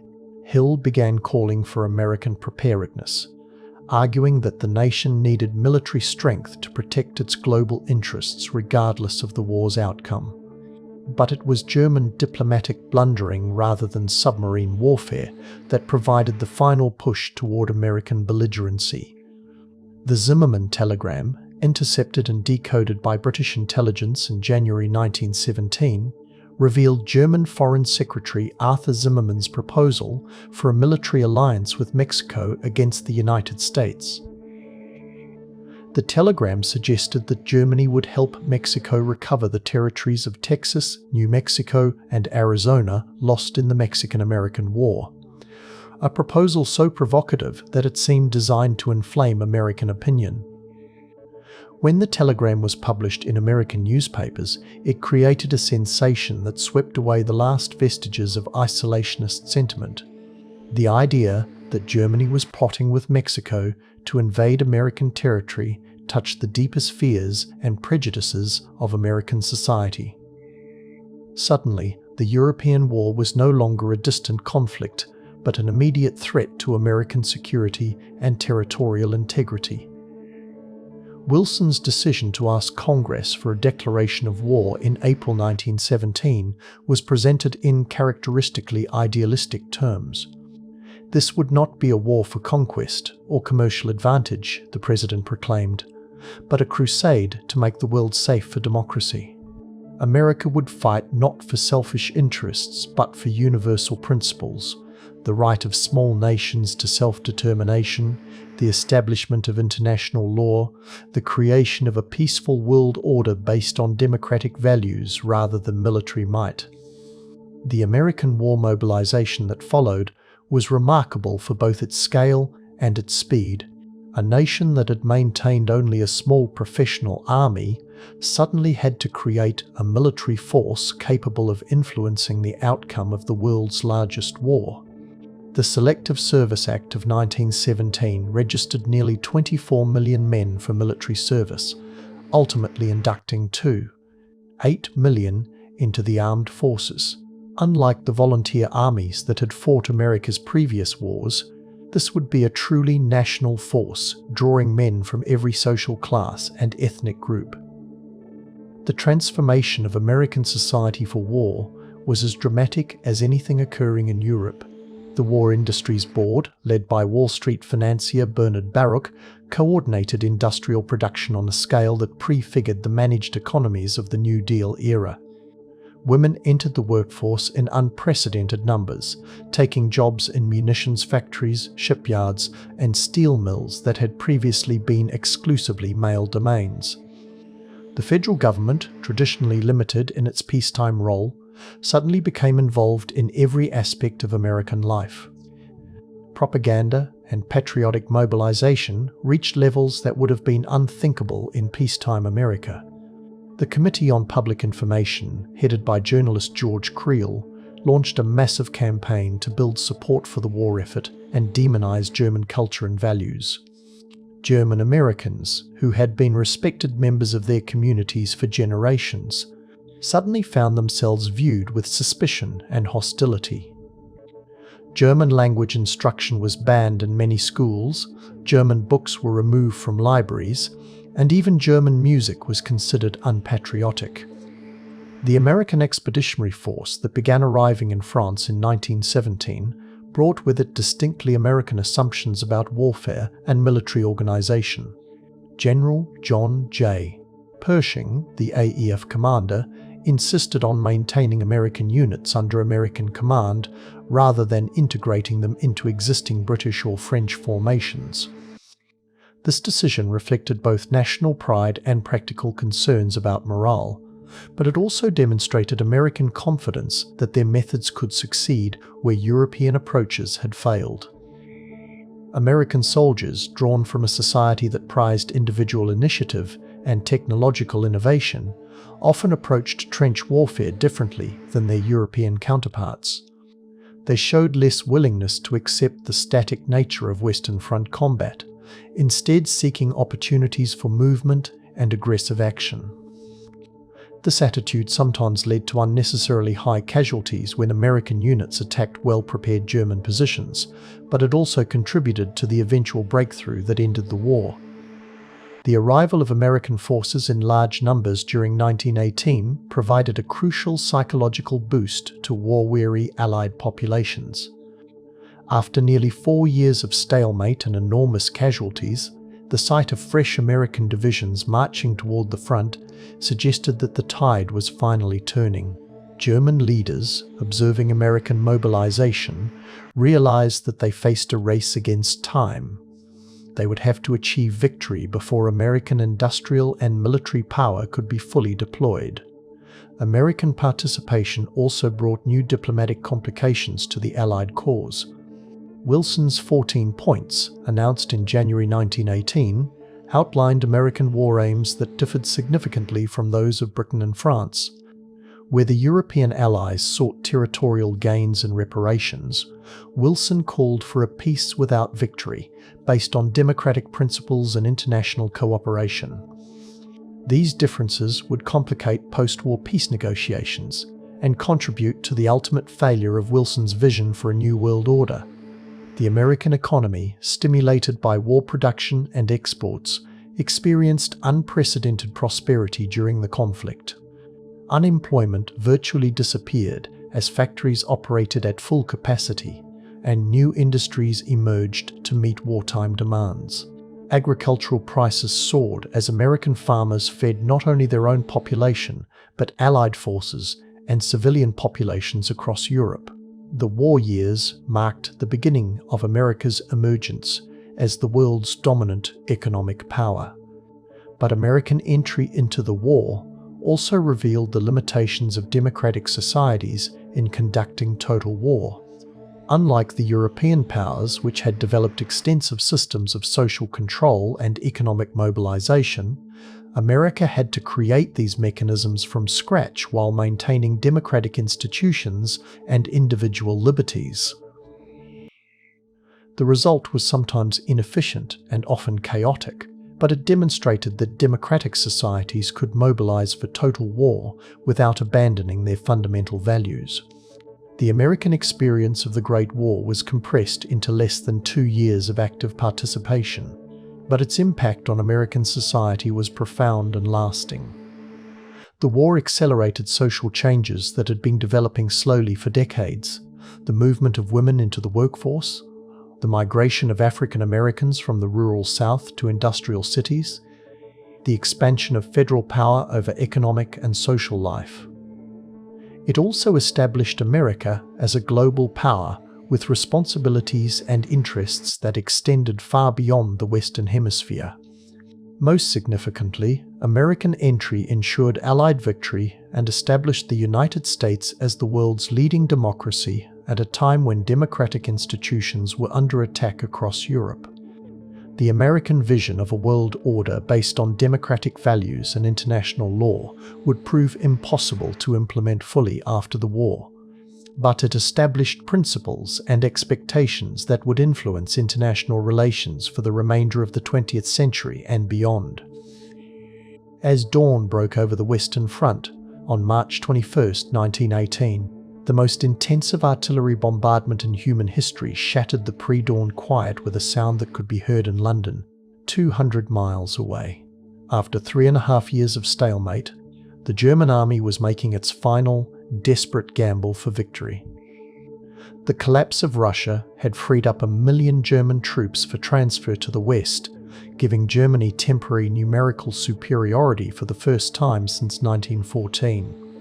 General Erich Ludendorff, the brilliant tactician who had become Germany's de facto military dictator, knew this was his last chance to win the war before American reinforcements could tip the balance permanently in favor of the Allies. The German Spring Offensive, codenamed Operation Michael, initially achieved stunning success.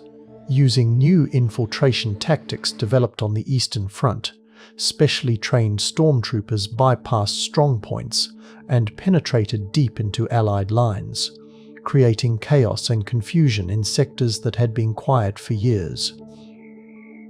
British forces, holding extended lines and weakened by heavy casualties in previous campaigns, fell back in disorder as German advance units pushed forward faster than they had moved since 1914. For a terrifying week, it seemed that Ludendorff's gamble might succeed. German forces advanced nearly 40 miles, recapturing territory that had cost hundreds of thousands of casualties to take in previous years.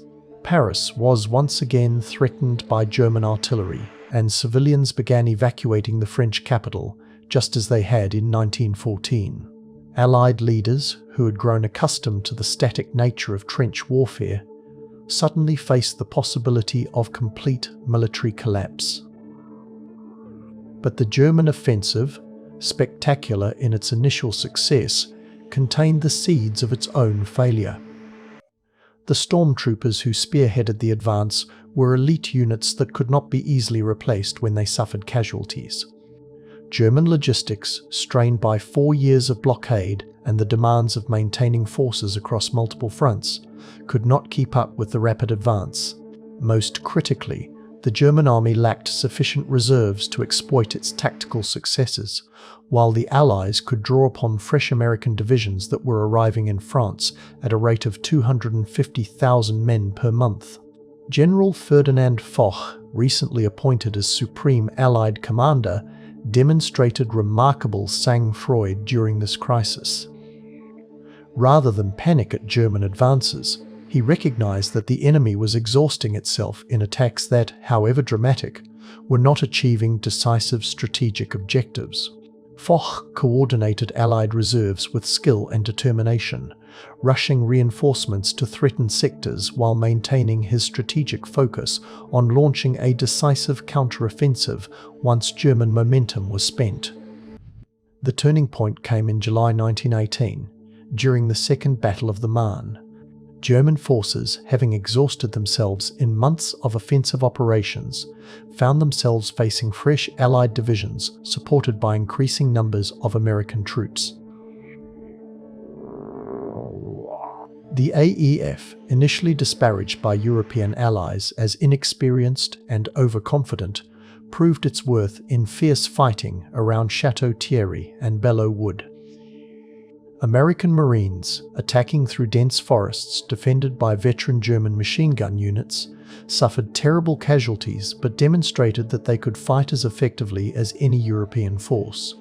The Allied counteroffensive that began on August 8th, what Ludendorff would later call the Black Day of the German Army, revealed how fundamentally the military balance had shifted.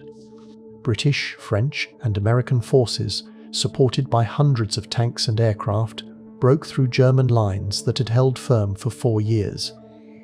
German prisoners, for the first time in the war, surrendered in large numbers without fighting to the last man. The psychological impact of these defeats was as devastating as their tactical consequences. The collapse of Germany's allies accelerated the military crisis facing the Central Powers. Bulgaria, the first to crack under Allied pressure, signed an armistice in September that opened the Balkans to Allied advance. Ottoman Turkey, facing British forces advancing from Palestine and Arab revolt in its rear areas, could no longer maintain effective resistance. Most critically, Austria-Hungary, racked by internal national revolts and military mutinies, was disintegrating as an effective military force. On the home front, Germany was experiencing its own revolutionary crisis. 4 years of British blockade had reduced civilian populations to near starvation, with ersatz substitutes replacing everything from coffee to soap.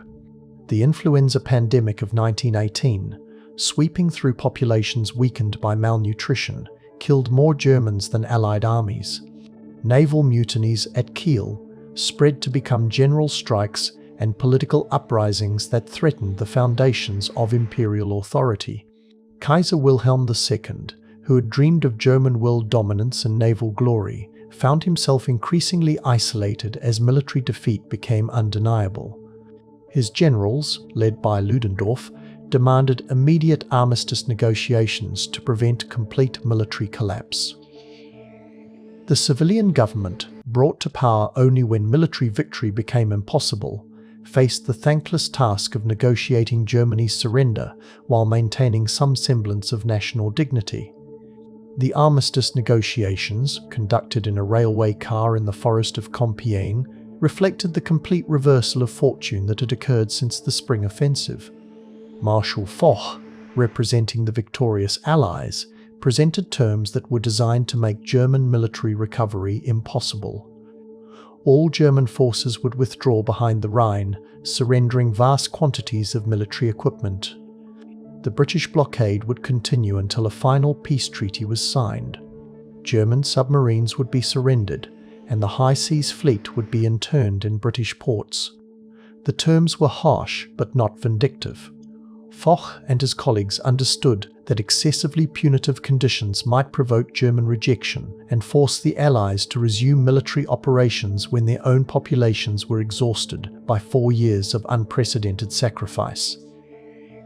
The armistice was designed to end the fighting while ensuring that Germany could not resume hostilities if peace negotiations failed. At 11 a.m. on November 11, 1918, the guns finally fell silent across the Western Front.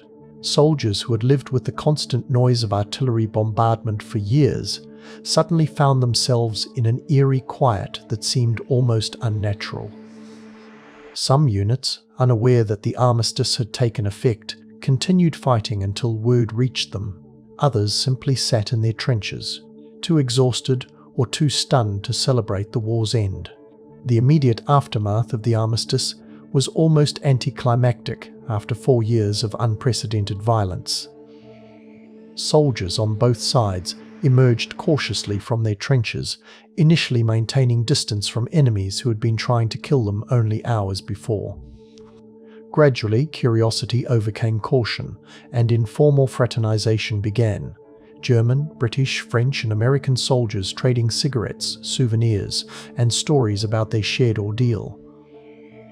For the millions of civilians who had endured 4 years of rationing, censorship, and constant anxiety about loved ones at the front, the armistice brought joy mixed with exhaustion and uncertainty.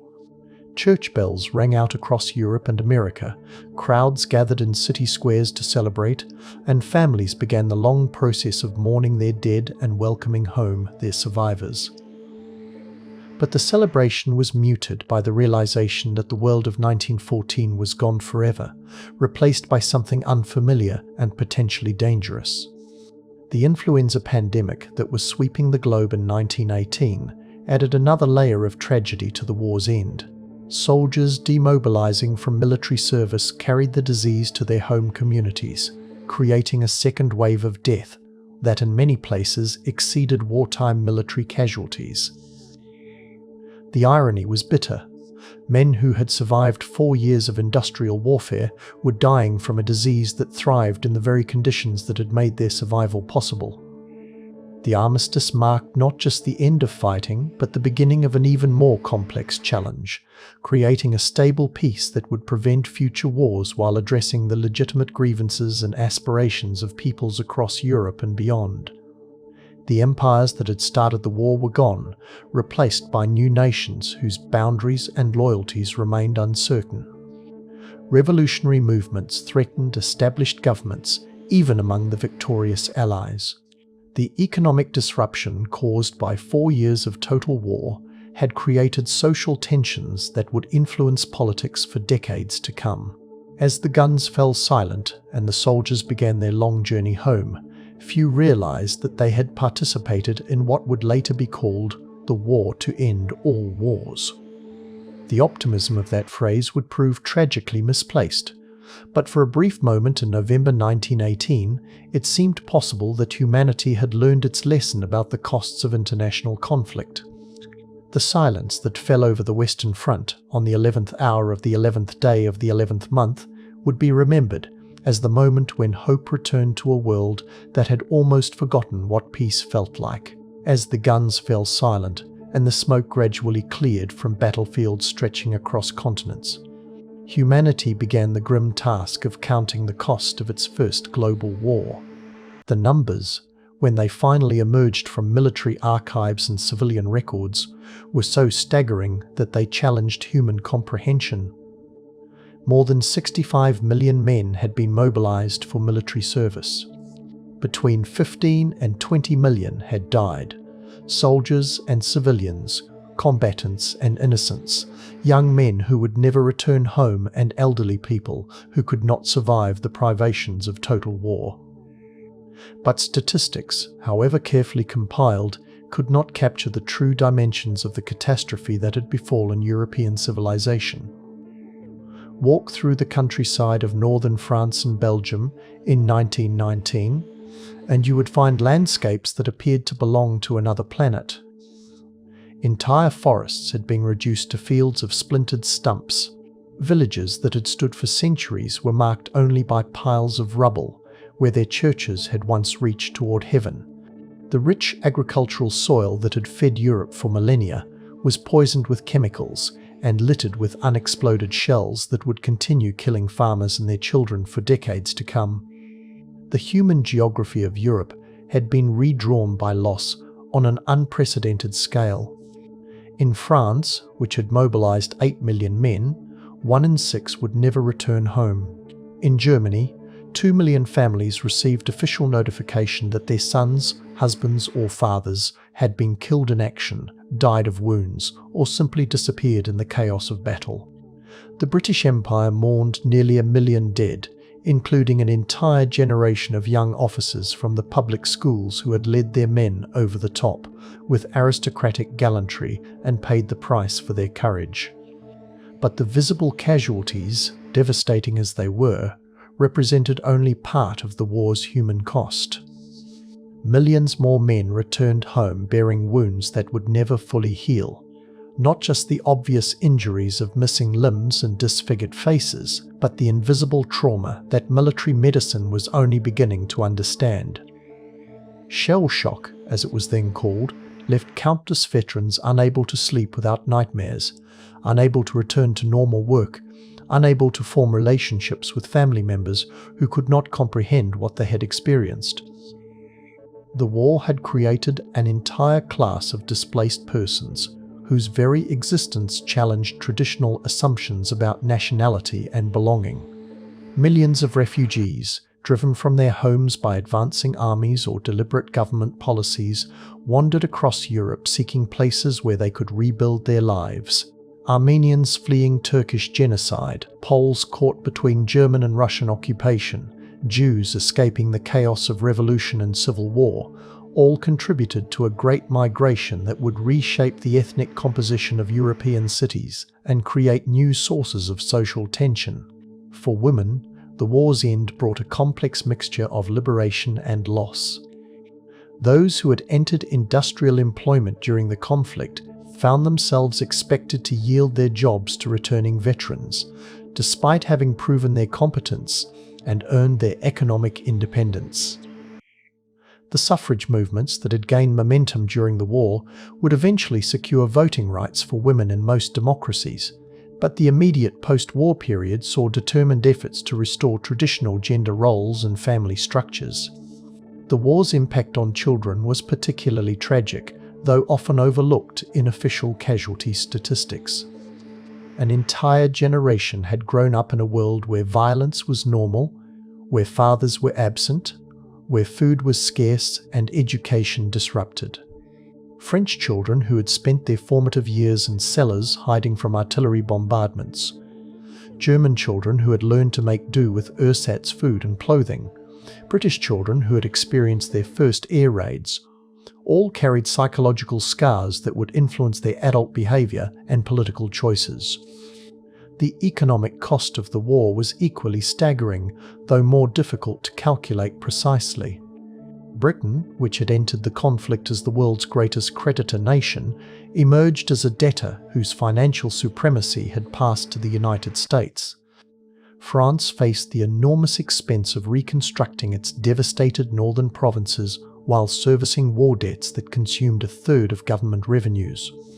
Germany, stripped of its colonies and saddled with reparations payments, experienced hyperinflation that wiped out the savings of the middle class and created conditions for political extremism.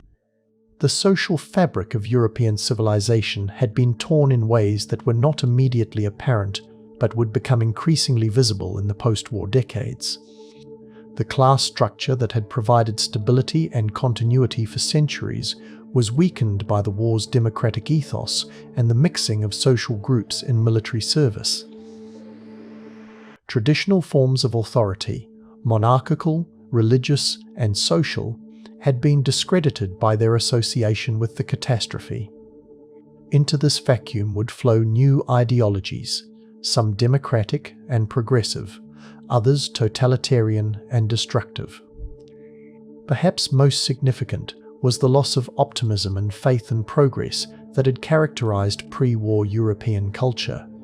The belief that human civilization was steadily advancing toward greater prosperity, freedom, and enlightenment had been shattered by 4 years of mechanized slaughter. The arts and literature of the post-war period reflected this disillusionment, abandoning traditional forms and celebrating fragmentation, uncertainty, and alienation as more honest responses to the human condition. The demographic impact of the war created social problems that would persist for generations. The lost generation of young men killed in battle left behind a surplus of women who would never marry and have families, altering birth rates and family structures across Europe. The survivors, psychologically scarred and often physically disabled, faced difficulties in readjusting to civilian life that their societies were ill-equipped to address. Veterans organizations became important political forces, but their influence was often divisive rather than healing.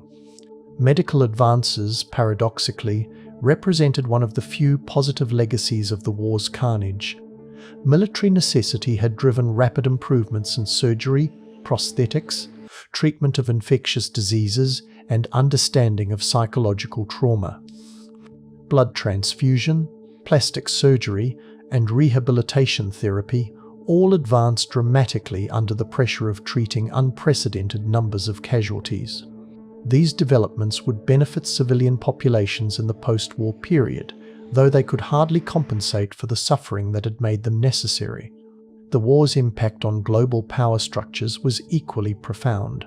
European colonial empires, weakened by 4 years of total war, faced new challenges from independence movements that had been inspired by democratic rhetoric and strengthened by military service.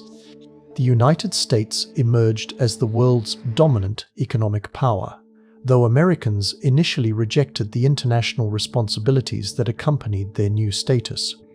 The Russian Revolution had created the world's first communist state, inspiring revolutionary movements worldwide while terrifying conservative governments.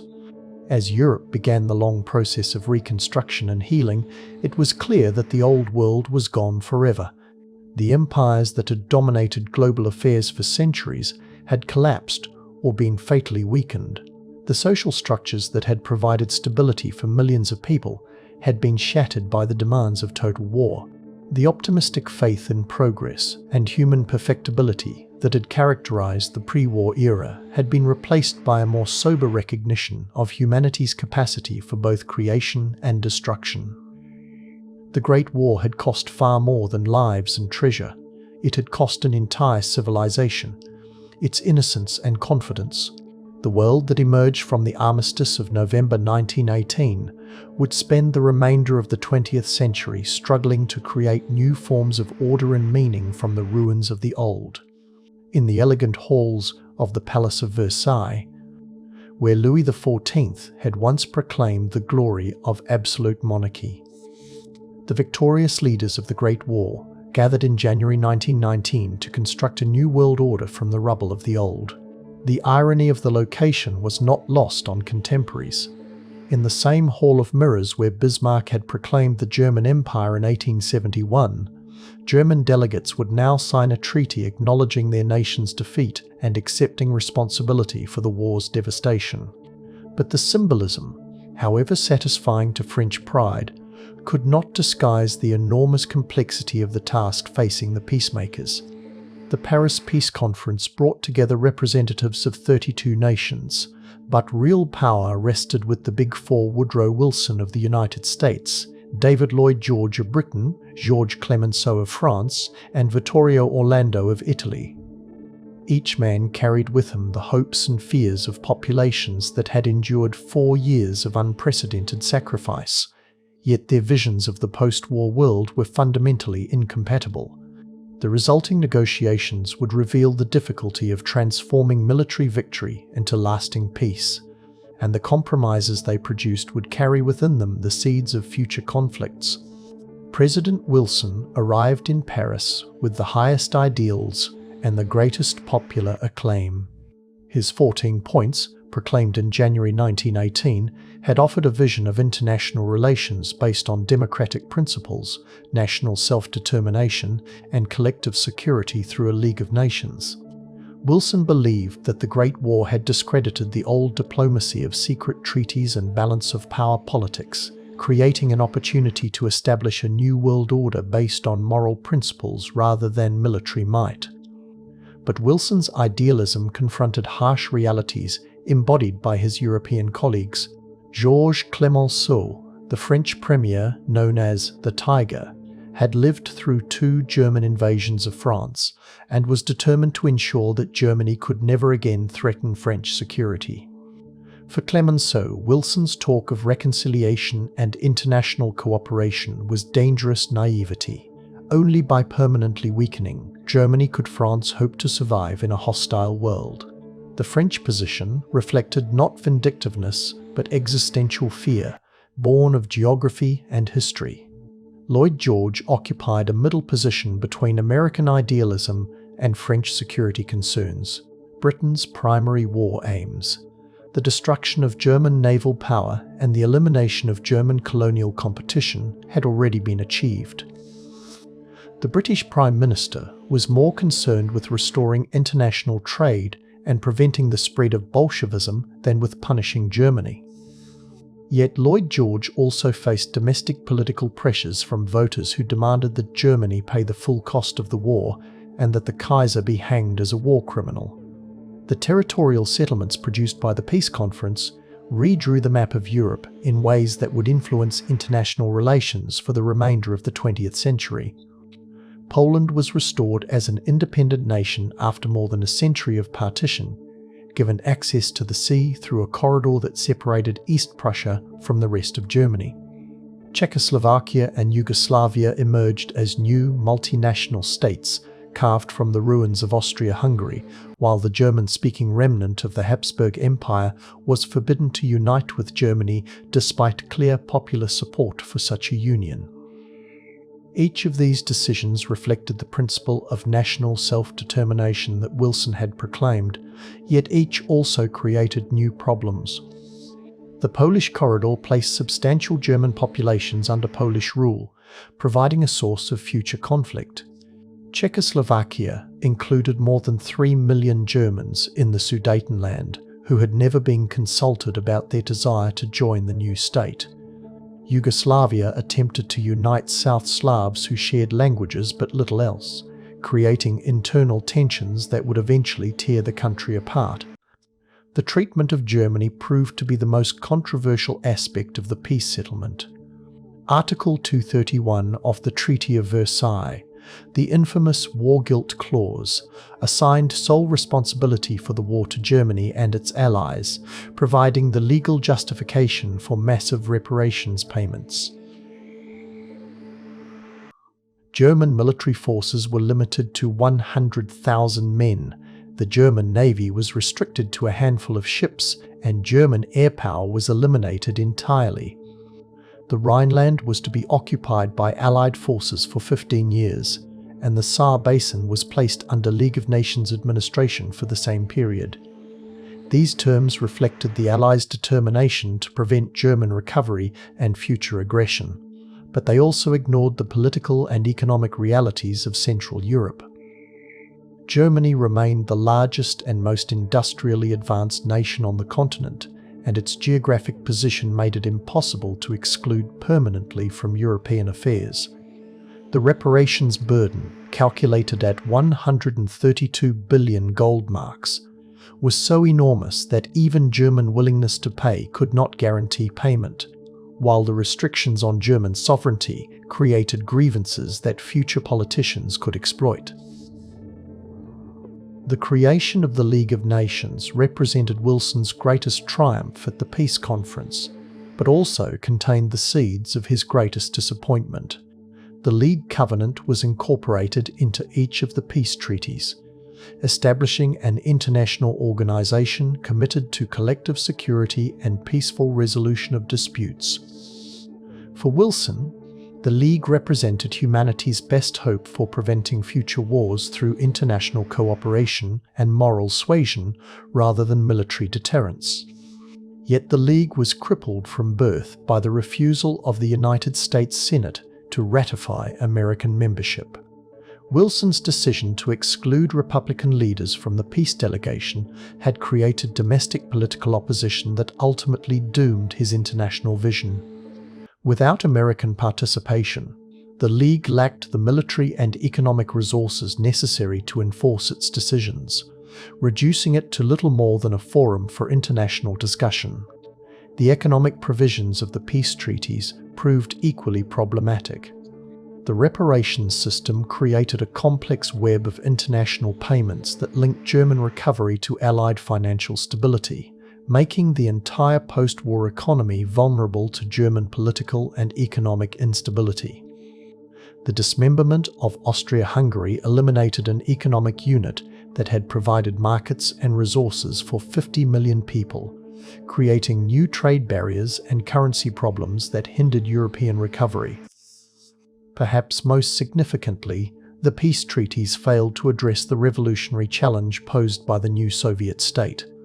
The Allies' intervention in the Russian Civil War had been half-hearted and ultimately unsuccessful, leaving Lenin's regime in control of the world's largest country and committed to the overthrow of the capitalist system that the peace conference was attempting to restore. The exclusion of Soviet Russia from the peace settlement created a permanent source of instability in Eastern Europe and deprived the new international order of legitimacy in the eyes of millions of workers and peasants. As the German delegation was escorted into the Hall of Mirrors on June 28, 1919, exactly 5 years after the assassination at Sarajevo to sign the treaty that formally ended the Great War, few observers were entirely satisfied with what had been accomplished. The peacemakers had created new nations and new institutions, established new principles of international law, and attempted to construct safeguards against future aggression. Yet they had also created new grievances and new sources of instability that would plague international relations for decades to come.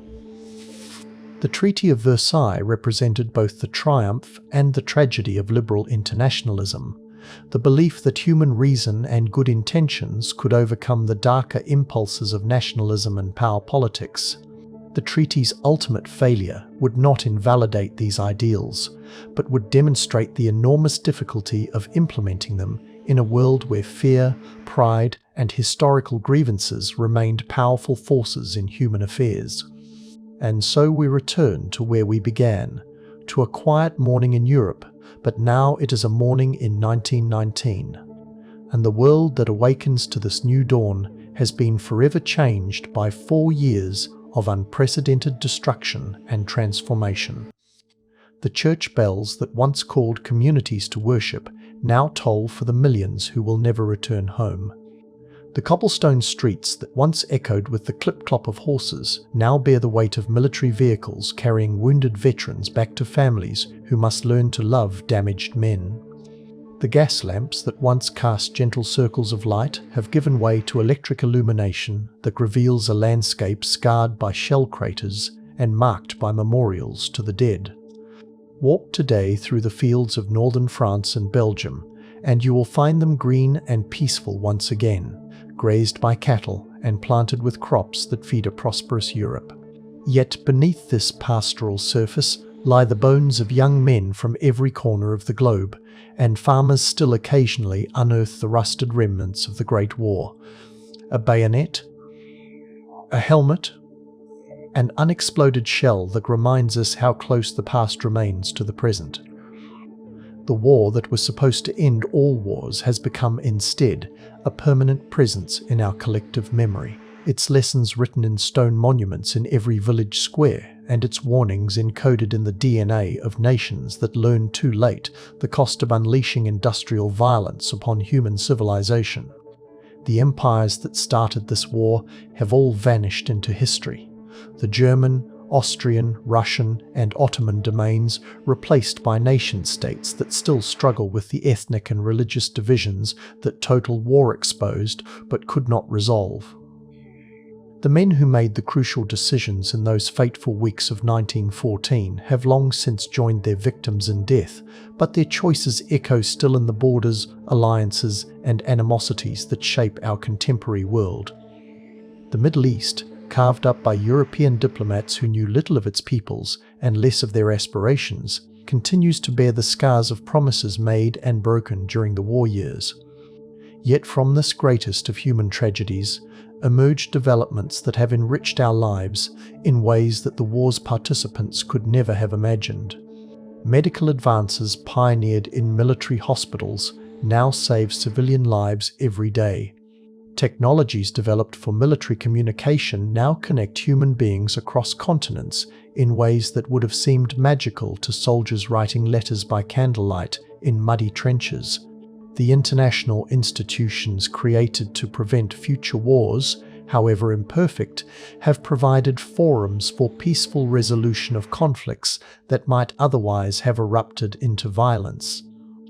Most importantly, the The Great War taught humanity lessons about the nature of modern conflict that, while painfully learned, have influenced every subsequent generation's approach to international relations. The recognition that industrial warfare could destroy entire civilizations led to new concepts of collective security, international law, and human rights. The understanding that nationalism could become a destructive force encouraged the development of international institutions and supranational identities that transcend narrow ethnic loyalties. The soldiers who fought in that distant war, the farmers and clerks, students and shopkeepers who found themselves thrust into history's greatest catastrophe, would be amazed by the world their sacrifice helped create. They fought for king and country, for democracy and freedom, for causes they often understood only dimly. Yet their endurance in circumstances of unimaginable horror, their loyalty to comrades who shared their suffering, and their determination to preserve something worthwhile from the wreckage of their civilization created the foundation upon which we have built our more peaceful and prosperous world. As you drift towards sleep tonight, remember their story, not as ancient history, but as a reminder of both human fragility and human resilience. The Great War stands as permanent testimony to what happens when nations choose pride over prudence, when governments ignore the voices of common people who want nothing more than to live in peace with their families and neighbours. But it also demonstrates that even in humanity's darkest hours, ordinary people can display extraordinary courage, compassion, and determination to build something better from the ruins of what has been destroyed. Sleep peacefully, knowing that their long vigil is over, but their legacy endures in every democratic institution, every international agreement, every moment when nations choose negotiation over violence. In remembering their story, we honor their sacrifice, and perhaps make it more likely that such sacrifice will never again be necessary.